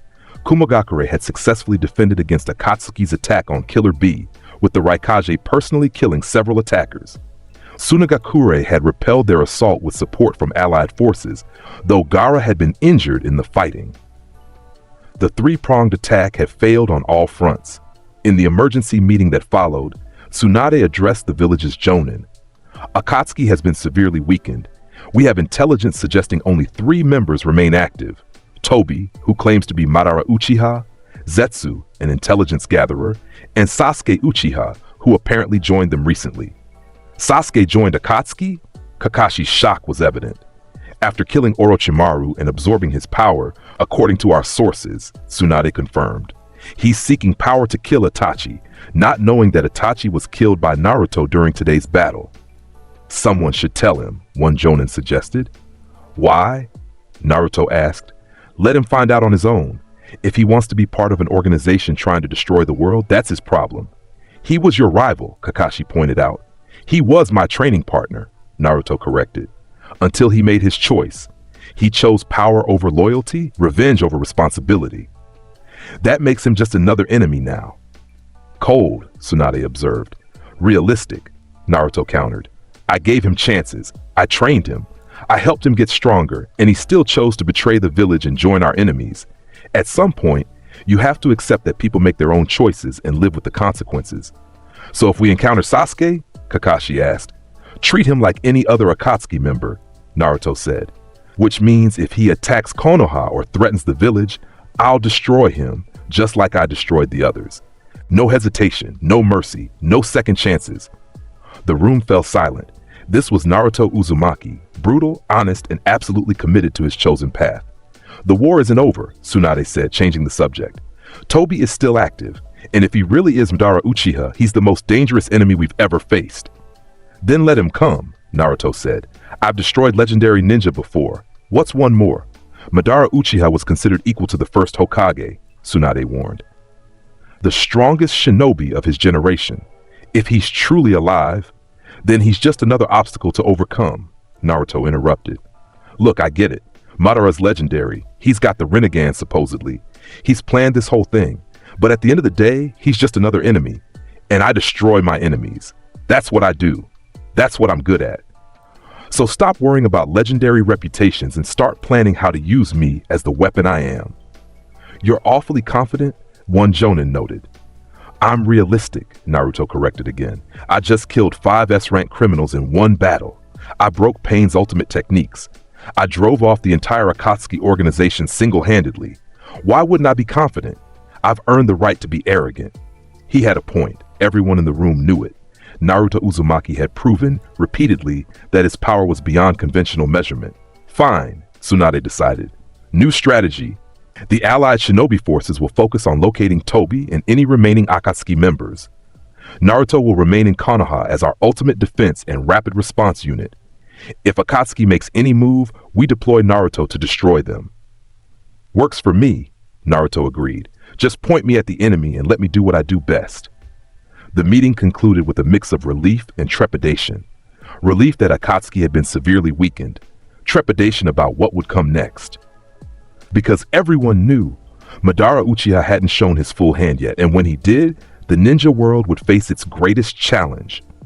But they also knew they had Naruto Uzumaki, the god of destruction, the ultimate weapon, and that at least gave them hope. Joy's pump. 2 weeks after the failed Akatsuki assault, Naruto was training alone in the Forest of Death. His power had grown from the battle. The damage he'd sustained in pain suppression barrier had been converted to strength, pushing him to new levels. He was testing his limits, pushing his destructive aura to see how far he could extend it, how much he could amplify it, how precisely he could control it. A massive tree stood before him, not attacking it, not destroying it, just using it as a measuring tool. Precision destruction, he said, focusing his power into a single finger. He pointed at a specific leaf on a specific branch. The leaf ceased to exist. Nothing else was damaged. Perfect precision. Good, he muttered. Now let's try selective destruction. He pointed at the tree trunk. This time, instead of destroying the entire tree, he destroyed only the outer bark, leaving the inner wood intact. The bark vanished in a perfect outline around the tree. Better, he assessed his own progress. I'm learning to control the scope and intensity. That's important. Being able to destroy everything is one thing.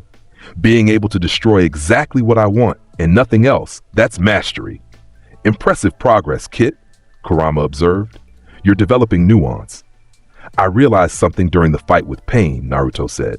When my power was suppressed, I had to be more tactical, more precise, and that made me stronger in the long run.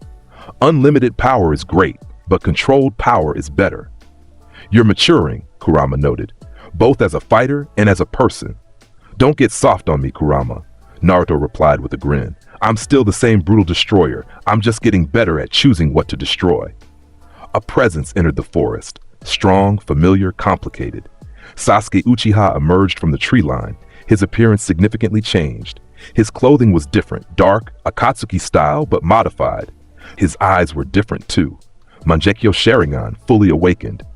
Naruto, Sasuke said quietly. Sasuke, Naruto replied neutrally. You've made some interesting choices since I last saw you. I've gotten stronger, Sasuke said. Strong enough to kill Itachi. Itachi's dead, Naruto said bluntly. I killed him 2 weeks ago during Akatsuki's attack on Konoha. Sasuke froze. You what? Killed him. Erased him from existence, actually. He was defending Pain while I was destroying the other Akatsuki members. Put up a decent fight. Broke through my defenses a few times with his Mangekyo techniques. But in the end, he couldn't handle my full power. Nobody can. You took my revenge? Sasuke's voice was hollow. Your revenge? Naruto's expression hardened. Sasuke, he wasn't your property to kill. He was an S-rank criminal attacking my village. I did what I had to do to protect Konoha. Your personal vendetta doesn't factor into that equation. I spent years training for that moment. Sasuke's Sharingan spun violently. Years preparing to face him, to surpass him, to kill him with my own hands. Then you should have trained faster, Naruto said without sympathy. Should have stayed in Konoha where I could help you get stronger instead of running off to Orochimaru and then Akatsuki. You made choices, Sasuke. Those choices have consequences. Everything I did was to get strong enough to kill Itachi, Sasuke shouted. And you took that from me. No, Naruto's voice was hard. You threw it away when you left. When you chose revenge over loyalty, when you chose isolation over the people who actually cared about you, when you decided your personal vendetta was more important than everything else. I didn't take anything from you. You lost it through your own choices. Sasuke's hands clenched into fists. Then I'll take it out on you. You're the one who killed him. You're the one who robbed me of my revenge, so I'll kill you instead. Finally, Naruto's grin was sharp and excited. I was wondering when you'd work up the courage to actually challenge me seriously. No more training sessions. No more holding back. You want a real fight? Let's do this. His destructive aura blazed to life, purple-red energy crackling violently. But understand, Sasuke, if we fight for real, I'm not pulling my punches. I'm not going easy. I'm not trying to teach you a lesson. I'm going to fight to kill, because you're not my training partner anymore. You're just another enemy who chose the wrong side. Sasuke's Mangekyo Sharingan activated fully. Amaterasu! Black flames erupted around Naruto. Sasuke had learned from Itachi's failure. These flames were concentrated, focused, designed specifically to counter Naruto's destructive aura. Naruto's aura flared and the flames were erased. Still doesn't work on me. Didn't work for Itachi, won't work for you. Then try this. Sasuke's other Mangekyo ability activated. Kagutsuchi. He manipulated the Amaterasu flames, forming them into weapons, shields, and constructs that attack from multiple angles simultaneously. Naruto had to admit, this was more creative than Itachi's approach. The Uchiha was using the flames not as a direct attack, but as controlled constructs. He dodged several flame swords, deflected a flame spear, and destroyed a flame shield. Better! You're actually making me move! Susanoo! Sasuke's ultimate defense manifested, a skeletal warrior form around him, purple in color, armed with a bow and arrows. Naruto had fought Susanoo before with Itachi. He knew its capabilities. Sasuke drew the bow and arrows of pure chakra formed. Indra's arrow! The arrows were fast, powerful, and infused with both lightning and Amaterasu flames, a combination designed to pierce any defense. Naruto caught the first arrow with his hand. His destructive aura eroded it, but not instantly. The arrow actually pushed against his power for a moment before dissolving. You've improved significantly, Naruto acknowledged. Orochimaru actually taught you something useful, and awakening the Mangekyo gave you a power boost. You might actually last a full minute against me now. I'll do more than last. Sasuke fired multiple arrows in rapid succession, each one targeting a vital point. I'll surpass you. Naruto began to move seriously now. He dodged arrows, deflected attacks, and closed the distance between them. His fist impacted Sasuke's Susanoo, and the skeletal construct cracked. You're not there yet, Naruto said. You're stronger than most Jonin now, probably even some Kage, but surpass me? Not even close. He punched again, and the Susanoo shattered partially. Sasuke reinforced it, adding armor to the skeletal form, turning into a more complete warrior. Yasaka Magatama! Sasuke's Susanoo threw multiple curved blades of chakra. Each one could level buildings. Naruto's destructive aura absorbed them. You're just throwing techniques at me, hoping something works. That's desperation, not strategy. Then I'll hit you with something you can't destroy. Sasuke's Mangekyo spun faster. Tsukuyomi! The world shifted. Naruto found himself in a red dimension, bound to a cross. This was the same technique Itachi had used, but Sasuke's version was different, darker, more violent. In this world, I control everything, Sasuke's voice echoed. I can torture you for 72 hours in an instant. I can break your mind. I can make you beg for death. Yeah, Itachi tried this too, Naruto said calmly. His destructive aura pulsed, and I broke through his version. Yours is actually weaker because your Mangekyo is less developed. The red world began to crack. No! Sasuke tried to reinforce the genjutsu to maintain control. But Naruto's power didn't care about mental constructs. It destroyed the Tsukuyomi from within. Reality reasserted itself. Naruto was free, completely unaffected. Sasuke stumbled backward, blood leaking from his eyes. Using Tsukuyomi had strained his Mangekyo severely. You're at your limit, Naruto observed. You've burned through most of your chakra. Your eyes are bleeding. Your Susanoo is cracking, and you still haven't landed a single meaningful hit on me. I'm not done. Sasuke's pride wouldn't let him admit defeat. I'll never give up. I respect the determination, Naruto said seriously. But determination without power is just stubbornness, and stubbornness gets you killed. He appeared in front of Sasuke faster than the Sharingan could track.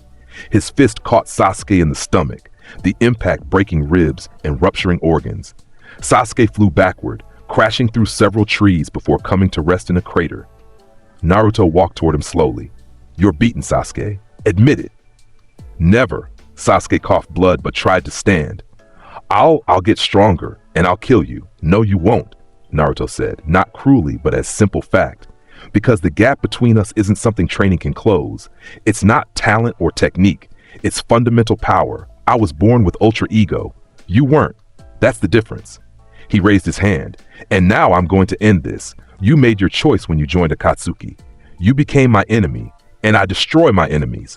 Wait, a voice interrupted. Kakashi appeared, along with Sakura and a team of Konoha Anbu. Naruto, don't. He's Akatsuki, Naruto said flatly. He attacked Konoha's ally. He just tried to kill me. Why shouldn't I destroy him? Because he's still one of us, Sakura pleaded. He's our teammate, our friend. He was, Naruto corrected. Then he chose revenge over friendship, power over loyalty, isolation over connection. He stopped being your teammate when he left. He stopped being my training partner when he joined our enemies. Now he's just another Uchiha with a god complex who needs to be put down. He's Sasuke, Sakura shouted. Doesn't that mean anything to you? Naruto looked at her with something approaching pity. It means I'm disappointed. I thought he'd be smarter. I thought he'd choose better. I thought he'd actually become strong enough to be interesting. But he didn't. He chose the easy path, stealing power from others instead of developing his own. And now he's paying the price for that choice. Please, Kakashi said quietly. He's my student. I failed him. Let me try to bring him back. Bring him back to what? Naruto demanded. To a village that already considers him a traitor? To a life where he'll always be watched and never trusted? You think you can save him, but you're just prolonging the inevitable. He'll betray you again the moment he thinks it'll make him stronger. He looked down at Sasuke's broken form. But fine, I'll give you one chance. One. Take him. Try your rehabilitation program. Put him in whatever cell or program you want. But understand, if he escapes, if he threatens Konoha again, if he comes after me again, I won't hesitate a second time. I'll erase him from existence so thoroughly that not even the Edo Tensei could bring him back. Clear? Kakashi nodded. Clear. Thank you, Naruto. Don't thank me. Naruto turned to leave. I'm not doing this out of mercy. I'm doing it because you asked, and I respect you, Kakashi. But my respect has limits. Cross them, and I'll destroy you too. As he walked away, his destructive aura slowly dissipating, the Konoha ninja carefully collected Sasuke's unconscious form. Sakura looked at Naruto's retreating back with a mixture of fear and understanding. This was who Naruto Uzumaki really was. Not a hero, not a savior, but a weapon. A brutal, efficient, utterly pragmatic weapon who destroyed threats without hesitation or remorse. And despite everything, he'd shown more mercy than he had any obligation to. He's changed, Sakura said quietly. No, Kakashi corrected. He hasn't changed. We just finally understand who he really is. 3 months passed. The ninja world entered an uneasy peace. Akatsuki was effectively destroyed as an organization. Only Tobi and Zetsu remained active, and they'd gone completely underground. Sasuke was imprisoned in Konoha's maximum security facility, his chakra sealed, his Mangekyo Sharingan suppressed. Rehabilitation attempts were ongoing, but showed limited success. The Uchiha remained obsessed with power and revenge, even with Itachi dead.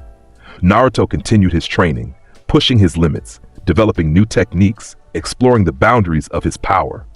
He was now operating at a level that terrified even his own village. Reports came in regularly about his capabilities. He could destroy mountain ranges with sustained techniques. His destructive aura could disintegrate attacks before they reached him. He developed precision control, allowing him to destroy specific targets while leaving everything around them intact. His ultra ego ability had evolved. He could now convert not just damage, but also fighting spirit and battle intent into power. He could maintain his destructive aura indefinitely without chakra strain. Essentially, Naruto Uzumaki had become a living god of destruction, and the ninja world was terrified. Anonymous threats began appearing, organizations claiming they would kill Naruto to save the world from his power. Underground movements formed dedicated to researching ways to counter or neutralize him. Some villages secretly began developing contingency plans for if Konoha ever lost control of their ultimate weapon. Naruto knew about all of it, and he didn't care. Let them plan, he told Tsunade during a briefing. Let them scheme and plot and research. They'll fail. They'll all fail. Because there is no counter to fundamental destruction. You can't strategize around someone who can simply erase anything you throw at them. You're not concerned about becoming the world's enemy? Tsunade asked. I'm concerned about threats to Konoha, Naruto corrected. Everything else is background noise. If these organizations want to waste resources planning to kill me, that's their problem. If they actually try to act on those plans, they become my problem. And I solve problems by destroying them. You can't fight the entire world alone, Tsunade warned. Can't I? Naruto's smile was confident. I just destroyed Akatsuki almost single-handedly. I've killed legendary ninja. I've defeated Jinchuriki. I've broken supposedly unbeatable techniques. At what point do we accept that can't doesn't apply to me anymore?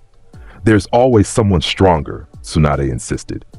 Then I look forward to meeting them, Naruto replied. Because fighting someone actually stronger than me sounds exciting. It sounds like a real challenge. It sounds like fun. He stood to leave. But until that mythical stronger opponent appears, I'm the apex predator of this world. And everyone else is just prey or obstacles. Accept that reality, plan around it, and let me do what I do best, destroy threats to our village. As he left, Tsunade sighed deeply. He's right, isn't he? He really is unstoppable now. Shizune, standing nearby, nodded slowly. I've analyzed every battle report, every intelligence assessment, every tactical analysis. There is no combination of ninja, no alliance of villages, no secret technique that could reliably defeat Naruto Uzumaki. He's transcended conventional power scaling. Then we pray his loyalty to Konoha never wavers, Tsunade said quietly. Because if it does, we're all doomed. The final confrontation came sooner than expected. 6 months after the Akatsuki assault, Tobi made his move. Not against Konoha directly, but against the concept of reality itself. He activated the infinite Tsukuyomi. Using a combination of the Gedo statue, stolen-tailed beast chakra, and the power of the Rinnegan, he cast the ultimate genjutsu on the entire world. The moon became red, its light touching every living being on the planet, and everyone fell into dreams. Tsunade dreamed of Dan being alive, of a world without war. Kakashi dreamed of his teammates surviving, of completing missions together. Sakura dreamed of Sasuke staying in the village, of Team 7 being whole. Civilians dreamed of prosperity and safety. Ninja dreamed of peace and recognition. Everyone except Naruto. He stood in the center of Konoha, surrounded by unconscious bodies, completely unaffected by the genjutsu. Interesting, he observed. His destructive aura had automatically destroyed the genjutsu's effects before they could influence his mind. Tobi actually did it, enslaved the entire world in a shared dream. Kurama's voice in his mind was urgent. Kit, this is bad. Everyone's trapped. The entire planet is under this technique. If we don't stop it, they'll live in dreams forever, Naruto finished. Yeah, I got that. So I need to find Tobi and destroy him. Simple. It won't be simple, Kurama warned. He'll have prepared for you specifically. This whole technique is probably designed to give him time to escape or complete some other objective. Then I'll be fast, Naruto said. Where is he? The technique's source is above, Kurama said. He's on the moon itself. Naruto looked up at the red moon hanging in the sky. Of course he is. Why make things easy? He gathered his power, his destructive aura intensifying until it was visible for miles. Then he jumped. Not a normal jump. A destruction-enhanced launch that propelled him upward with enough force to escape Earth's gravity entirely. He flew through the atmosphere, through the upper limits of the sky, into the void of space itself. His destructive aura protected him from the vacuum, from the radiation, from the absolute cold, and he landed on the moon's surface. Tobi stood there waiting, his orange mask reflecting the earth below. Naruto Uzumaki. I wondered if you'd be affected by the infinite Tsukuyomi. Apparently not. Your genjutsu is strong, Naruto acknowledged, but my power automatically destroys things trying to influence me. That includes mental effects. Then you've come to stop me, Tobi observed. To destroy the infinite Tsukuyomi and wake everyone up. That's the plan, Naruto confirmed, and then destroy you. Pretty straightforward. You can't destroy a dream that's already taken hold, Tobi said. Everyone on Earth is already connected to the God Tree, already experiencing their perfect world. Even if you kill me, the technique will continue indefinitely. Then I'll destroy the technique itself, Naruto said. The God Tree, the connection, the moon if I have to. I'll erase everything maintaining this genjutsu until reality reasserts itself. That would kill everyone trapped in the dream, Tobi warned. Severing the connection violently would destroy their minds. You'd save them from the illusion by killing them. Naruto paused. You're bluffing. Am I? Tobi's voice was amused behind his mask. The infinite Tsukuyomi isn't just a simple genjutsu. It's a complete mental reality built around each person's consciousness. Destroy it improperly, and their minds shatter.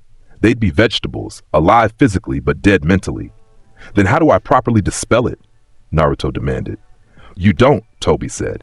The technique can only be ended by the caster, and I have no intention of ending it. This is the perfect world, everyone experiencing their ideal reality. No more pain, no more suffering, no more war, just eternal, blissful dreams. You're insane, Naruto said. I'm pragmatic, Tobi corrected. Humans are fundamentally incapable of creating lasting peace while awake. We're too driven by greed, hatred, and ambition. But in dreams, we can all have everything we want without conflict. This is the only way to achieve true peace. It's slavery, Naruto countered. You've robbed everyone of their agency, their choices, their reality. That's not peace. That's tyranny disguised as kindness. And yet, everyone is happier now than they've ever been, Tobi said. Look at your village. Every single person is experiencing their perfect dream. Are they suffering? Are they in pain? Are they afraid? No, they're perfectly content. I've given them what they truly want. They don't want lies. Naruto's aura flared. They want real lives, real relationships, real achievements. What's the point of happiness if it's all fake? The point is that they're happy, Tobi replied. And you, Naruto Uzumaki, the great destroyer, the apex predator, the god of destruction, you're going to make them suffer again by destroying this perfect world? You're going to drag them back to a reality of war, pain, and death? For what? For your personal principle that real is better than fake? Who are you to make that choice for everyone? Naruto hesitated. This was the fundamental question he'd never really confronted. Did he have the right to impose his values on others? I see doubt, Tobi observed. Good. That means you're actually thinking instead of just destroying blindly. So let me make you an offer. Leave the infinite Tsukuyomi active. Let humanity dream in peace. And I'll exempt you from the technique. You can exist in reality, doing whatever you want, while everyone else experiences their perfect world. You get to keep your precious real challenges, and they get their perfect dreams. Everyone wins. Except everyone else is enslaved, Naruto pointed out. Enslaved to their own desires and wishes, Tobi said. Is that really so terrible? Isn't that just an extreme version of what people already do? Chase their dreams, pursue their desires, try to make fantasy into reality? I've just made it easier for them. Naruto stood silently, processing this. Part of him, the destructive, battle-hungry part, was tempted. He could exist in reality, fight real battles, face actual challenges, while everyone else lived in comfortable dreams. He'd have the entire world as his playground. But another part of him, the part that valued Konoha, that protected the village, that wanted real connections with real people, rejected the idea entirely. No, he said finally, you're wrong, and I'll tell you why. His destructive aura intensified. People don't just want happiness. They want meaning. They want to overcome challenges. They want to fail and succeed and learn and grow. Your dream world robs them of all that. It gives them comfort but takes away purpose. You're speaking from privilege, Tobi countered. You're powerful enough to face any challenge. Most people aren't. Most people suffer, struggle, and die without ever achieving their dreams. I'm giving them what they could never have otherwise. And making them weak in the process, Naruto said. Comfort breeds stagnation. Challenge breeds growth. You're not giving them peace. You're giving them eternal weakness. And I won't let that stand. Then you'll kill them all trying to free them, Tobi said. Because I wasn't bluffing about the mental damage from breaking the connection. Then I'll find a way to break it safely, Naruto declared. I'll study the technique, understand its mechanisms, and dismantle it piece by piece. And if that doesn't work, I'll destroy you and force you to release them. I can't release them anymore, Tobi admitted. The technique is self-sustaining now. Killing me won't end it. You'd need the power of the Sage of Six Paths himself to dispel something of this magnitude. Then I'll get that power, Naruto said simply. I'll find the sage, steal his power, recreate his techniques, whatever it takes. I don't accept impossible. I never have. Tobi actually laughed. You're magnificent. Absolutely insane, but magnificent. Very well, Naruto Uzumaki. Let's see if your determination can overcome reality itself. He removed his mask, revealing the face beneath, not Madara Uchiha, but someone else. Someone younger. My real name is Obito Uchiha, and I activated the infinite Tsukuyomi because I lost someone I loved and couldn't accept a world without her. This was my solution. That's the dumbest reason I've ever heard, Naruto said bluntly. You enslaved the entire world because you couldn't handle your grief? That's pathetic. Perhaps, Obito acknowledged, but it's done now, and unlike you, I'm willing to live with the consequences of my actions. So am I, Naruto said. Annihilation Fist? The battle began. Obito's Kamui activated, making him intangible as Naruto's punch passed through him. You can't hit what you can't touch. We'll see about that. Naruto's destructive aura expanded, filling the space around Obito. When Obito tried to phase through it, the aura damaged him. It didn't care about intangibility. It destroyed anything within its radius, tangible or not. Obito gasped, blood appearing on his shoulder where the aura had caught him. You can hurt me even when I'm intangible? My power doesn't care about physics or jutsu mechanics, Naruto explained. It just destroys. Intangibility is a state of being, and I can destroy states of being. Impossible. Obito tried to phase away, but Naruto's aura followed him, eroding his defenses. Stop using that word. Naruto appeared beside him, his speed overwhelming. Ultimate Destruction Cannon! The beam caught Obito directly, but the Uchiha's Rinnegan activated a defensive technique, some kind of absorption barrier. The barrier cracked, then shattered, but it had absorbed enough of the blast that Obito survived, barely. You have the Rinnegan too, Naruto observed. Interesting. Makes you harder to kill. Good. I was worried this would be too easy. You're enjoying this, Obito realized. Even knowing the fate of the world hangs in the balance, you're enjoying the fight. Ready for the next block? Paste the text after, and I'll repeat it exactly once. People woke up confused, disoriented, but intact. Naruto collapsed on the destroyed moon's surface, his power completely exhausted for the first time in years. But he'd done it. He'd saved them. Kurama's voice was awed. Kit, you inverted ultra ego. You made destruction into preservation. That shouldn't be possible. Apparently it is, Naruto managed to say. I just had to want it enough. He'd learned something crucial in that moment. His power wasn't just destruction. It was control over existence itself at a fundamental level. Destruction was just the easiest application. But if he pushed himself, if he evolved, he could do so much more. The moon's structure was critically damaged. Naruto used his remaining strength to jump back to Earth, landing in Konoha just as Tsunade and the others were waking up.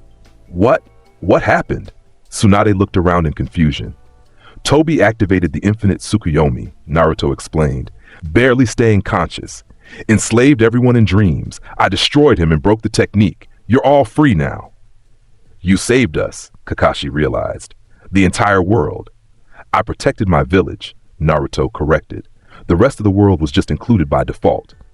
He collapsed, unconscious for the first time since awakening his power. He'd pushed beyond his limits, done the impossible, and saved everyone. When he woke up 3 days later, the ninja world had changed. Intelligence reports confirmed Obito's death and the destruction of the infinite Tsukuyomi. The allied shinobi forces declared victory. Peace was officially established, and Naruto Uzumaki was universally recognized as the strongest being alive, the one who'd saved the world from eternal enslavement. Awards were given, treaties were signed, celebrations were held. Naruto didn't attend any of them. He stood on the repaired Hokage monument, looking down at his village. The world was safe. His village was protected. The threats were eliminated. So why did he feel empty? You're bored again, Kurama observed. Yeah, Naruto admitted. I saved the world. I defeated the ultimate enemy. I've reached a level where no one can challenge me anymore. And now, what? What do I do when there are no more threats to destroy? You find a new purpose, Kurama suggested. Protecting isn't the same as destroying. Building isn't the same as breaking. Maybe it's time to evolve beyond being just a weapon. Maybe, Naruto said. But I don't know how to be anything other than what I am. A presence approached. Sasuke, released from prison after Naruto's victory, his Sharingan sealed but his pride intact. Naruto, Sasuke said, we need to talk. About what? Naruto didn't turn around. About what comes next, Sasuke said. You've saved the world. You've defeated every enemy. You've proven you're the strongest, and you're bored because there's no one left to challenge you. Your point? My point is that you need something to focus on beyond just fighting, Sasuke said. I learned that in prison. Power without purpose is just destruction for its own sake, and you're better than that. Am I? Naruto finally turned to face him. I'm literally destruction incarnate. That's what Ultra Ego is. How do I be better than my fundamental nature? By choosing what you destroy, Sasuke said. You already do that. You destroy threats, not innocents. You destroy enemies, not allies. You've chosen to be a protector who uses destruction as a tool, rather than a destroyer who sometimes protects. That's the difference. When did you become philosophical? Naruto asked. When I had nothing but time to think, Sasuke replied. About my choices, my mistakes, my future. And I realized something. I wasted years chasing revenge instead of building something meaningful. Don't make the same mistake. Don't waste your power just looking for the next fight. Use it to build something lasting. Naruto was quiet for a long moment. Like what? Like a world where kids like us don't have to become weapons, Sasuke said. Like a village that values people for who they are, not just what they can destroy. Like a legacy that's more than just a list of battles won. You're asking me to become a leader, Naruto realized. I'm asking you to become more than a destroyer, Sasuke corrected. Whether that's a leader, a teacher, a guardian, that's up to you. But you have the power to shape the entire world. The question is, what do you want that world to look like? Naruto looked down at Konoha again, seeing it differently now. Not just as something to protect through overwhelming violence, but as something to nurture, to improve, to build into something better. I'll think about it, he said finally. Good, Sasuke nodded. And when you're ready to try being more than a weapon, let me know. I'll help however I can.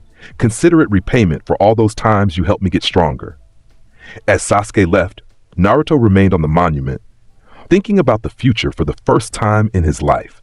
He was Naruto Uzumaki, the god of destruction, the apex predator, the strongest being alive. But maybe, just maybe, he could be something more. The world had been saved, the threats eliminated, the ultimate power achieved. And now, the real challenge began, figuring out what to do with that power when there was nothing left to destroy. Epilogue. 6 months later, Naruto stood in a classroom at the Konoha Academy, surrounded by young students eager to learn. All right, listen up, he said, his tone less aggressive than before but still commanding. Today we're talking about power, what it means, how to use it, and why having it isn't enough. The students listened intently. Everyone knew who Naruto Uzumaki was, the legendary destroyer who'd saved the world. Power, Naruto continued, is a tool, just a tool. It can protect or destroy, build or break, save or damn. The difference isn't in the power itself, but in the person wielding it. He looked at each student.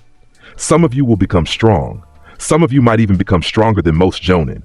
But strength alone doesn't make you valuable. Purpose does, direction does. Choosing what you fight for and why, that's what separates a warrior from a weapon.